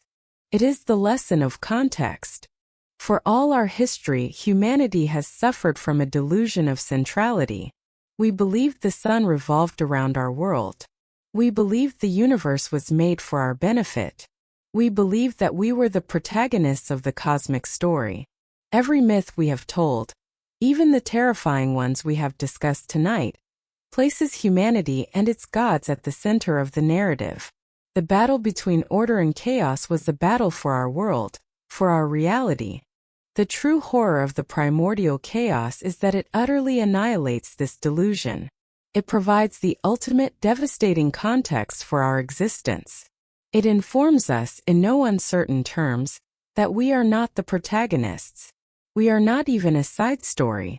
We are not even in the book. We are a typo on a single page of a single book in a library the size of infinity, a library that has no librarian, and a library that is destined to one day burn. The primordial chaos teaches us that the fundamental state of reality is not order, life, and consciousness. The fundamental state is silence, formlessness, and non-being. Therefore, everything that we are, everything that we value, everything that we perceive is an aberration, an anomaly, a statistical improbability of such staggering proportions as to be indistinguishable from a miracle or a curse. Think of it this way. The silence of the primordial chaos is the natural eternal state. It is the vast blank sheet of music that existed for an eternity before our time began. Our entire universe, from the Big Bang to its eventual heat death, is but a single frantic, complex, and ultimately brief musical phrase, scribbled onto that silent page. And the name of that phrase is the aberration of matter. Within that phrase, the formation of our planet is a single shorter phrase, and the entire history of life on Earth is but a single grace note within that phrase.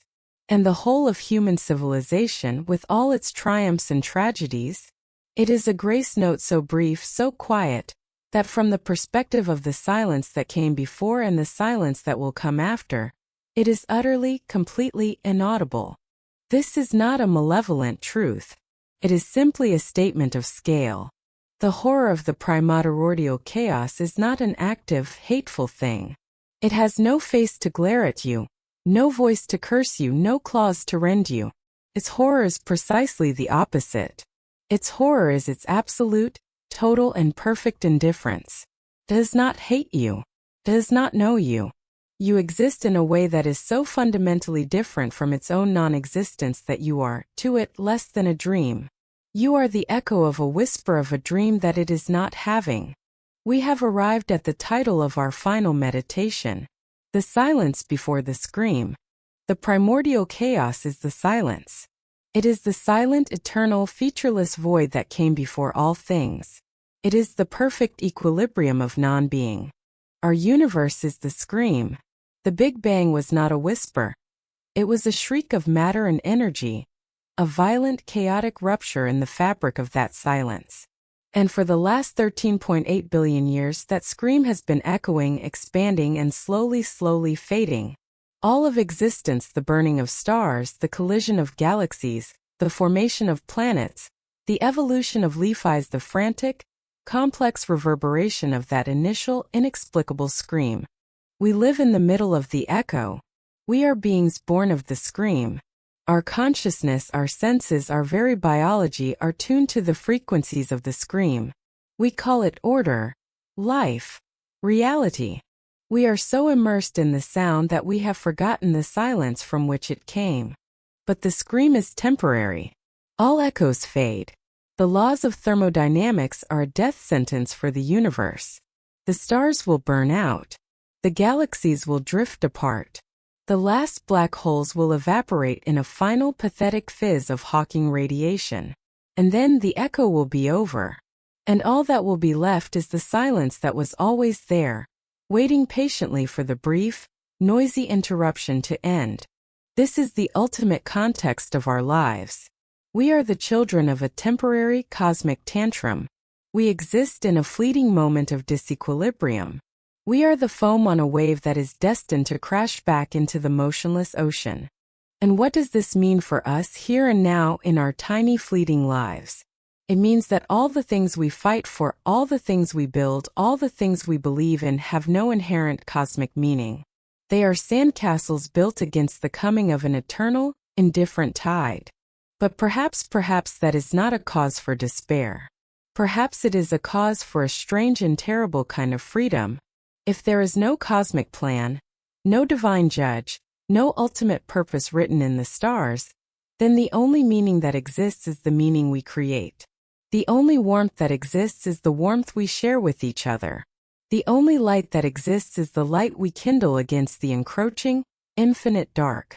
Our love, our art, our compassion, our desperate, heroic search for knowledge, these things are not meaningless because they are temporary. They are precious because they are temporary. They are the beautiful, defiant, and ultimately doomed protest against the silence.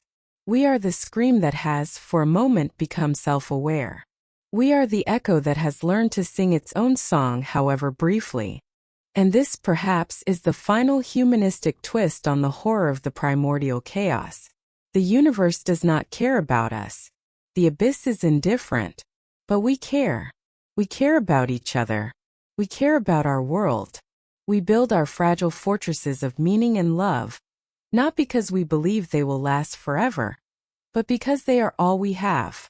We are the brief, impossible exception to the eternal silent rule. So the next time you look up at the night sky, do not just see the points of light. See the silence between them. Understand that you are looking at an ancient battlefield, at the fading embers of a cosmic scream, and understand that your own consciousness, your own ability to perceive that beauty and that terror, is the most profound and improbable anomaly of all. We are the silence, momentarily disturbed. We are the darkness, given a fleeting glimpse of light. We are the children of the primordial chaos, and our brief, defiant lives are the only answer to its eternal, silent question. And so our journey into the heart of darkness comes to a close. We have ventured beyond the firelight of our small, ordered world and stared into the abyss. Whether we have stared into the myriad eyes of a thinking, walking malevolence, or gazed into the unthinking, formless void that preceded all things, the result is the same. Our own world seems a little less certain. The shadows seem a little deeper. The silence between the sounds seems a little longer. This knowledge, once learned, cannot be unlearned. It is a taint upon the soul, a filter of dread through which we must now view all of existence. Thank you for walking with us through these shadowed corridors of forbidden thought. The path is a lonely one, and your presence here is a testament to the courage of the human mind to seek truth, no matter how terrible it may be. If you wish to continue these descents into the lore of the cosmos, we humbly ask that you subscribe to the Eldritch Codex and ring the abyssal bell for notifications, so you are never lost when the summons is issued. Share your own thoughts, your lingering fears, or your theories in the great abyss of the comments below, for it is in shared contemplation that we find our strength. Until next time, be wary of the shadows that walk, and be mindful of the silence that waits.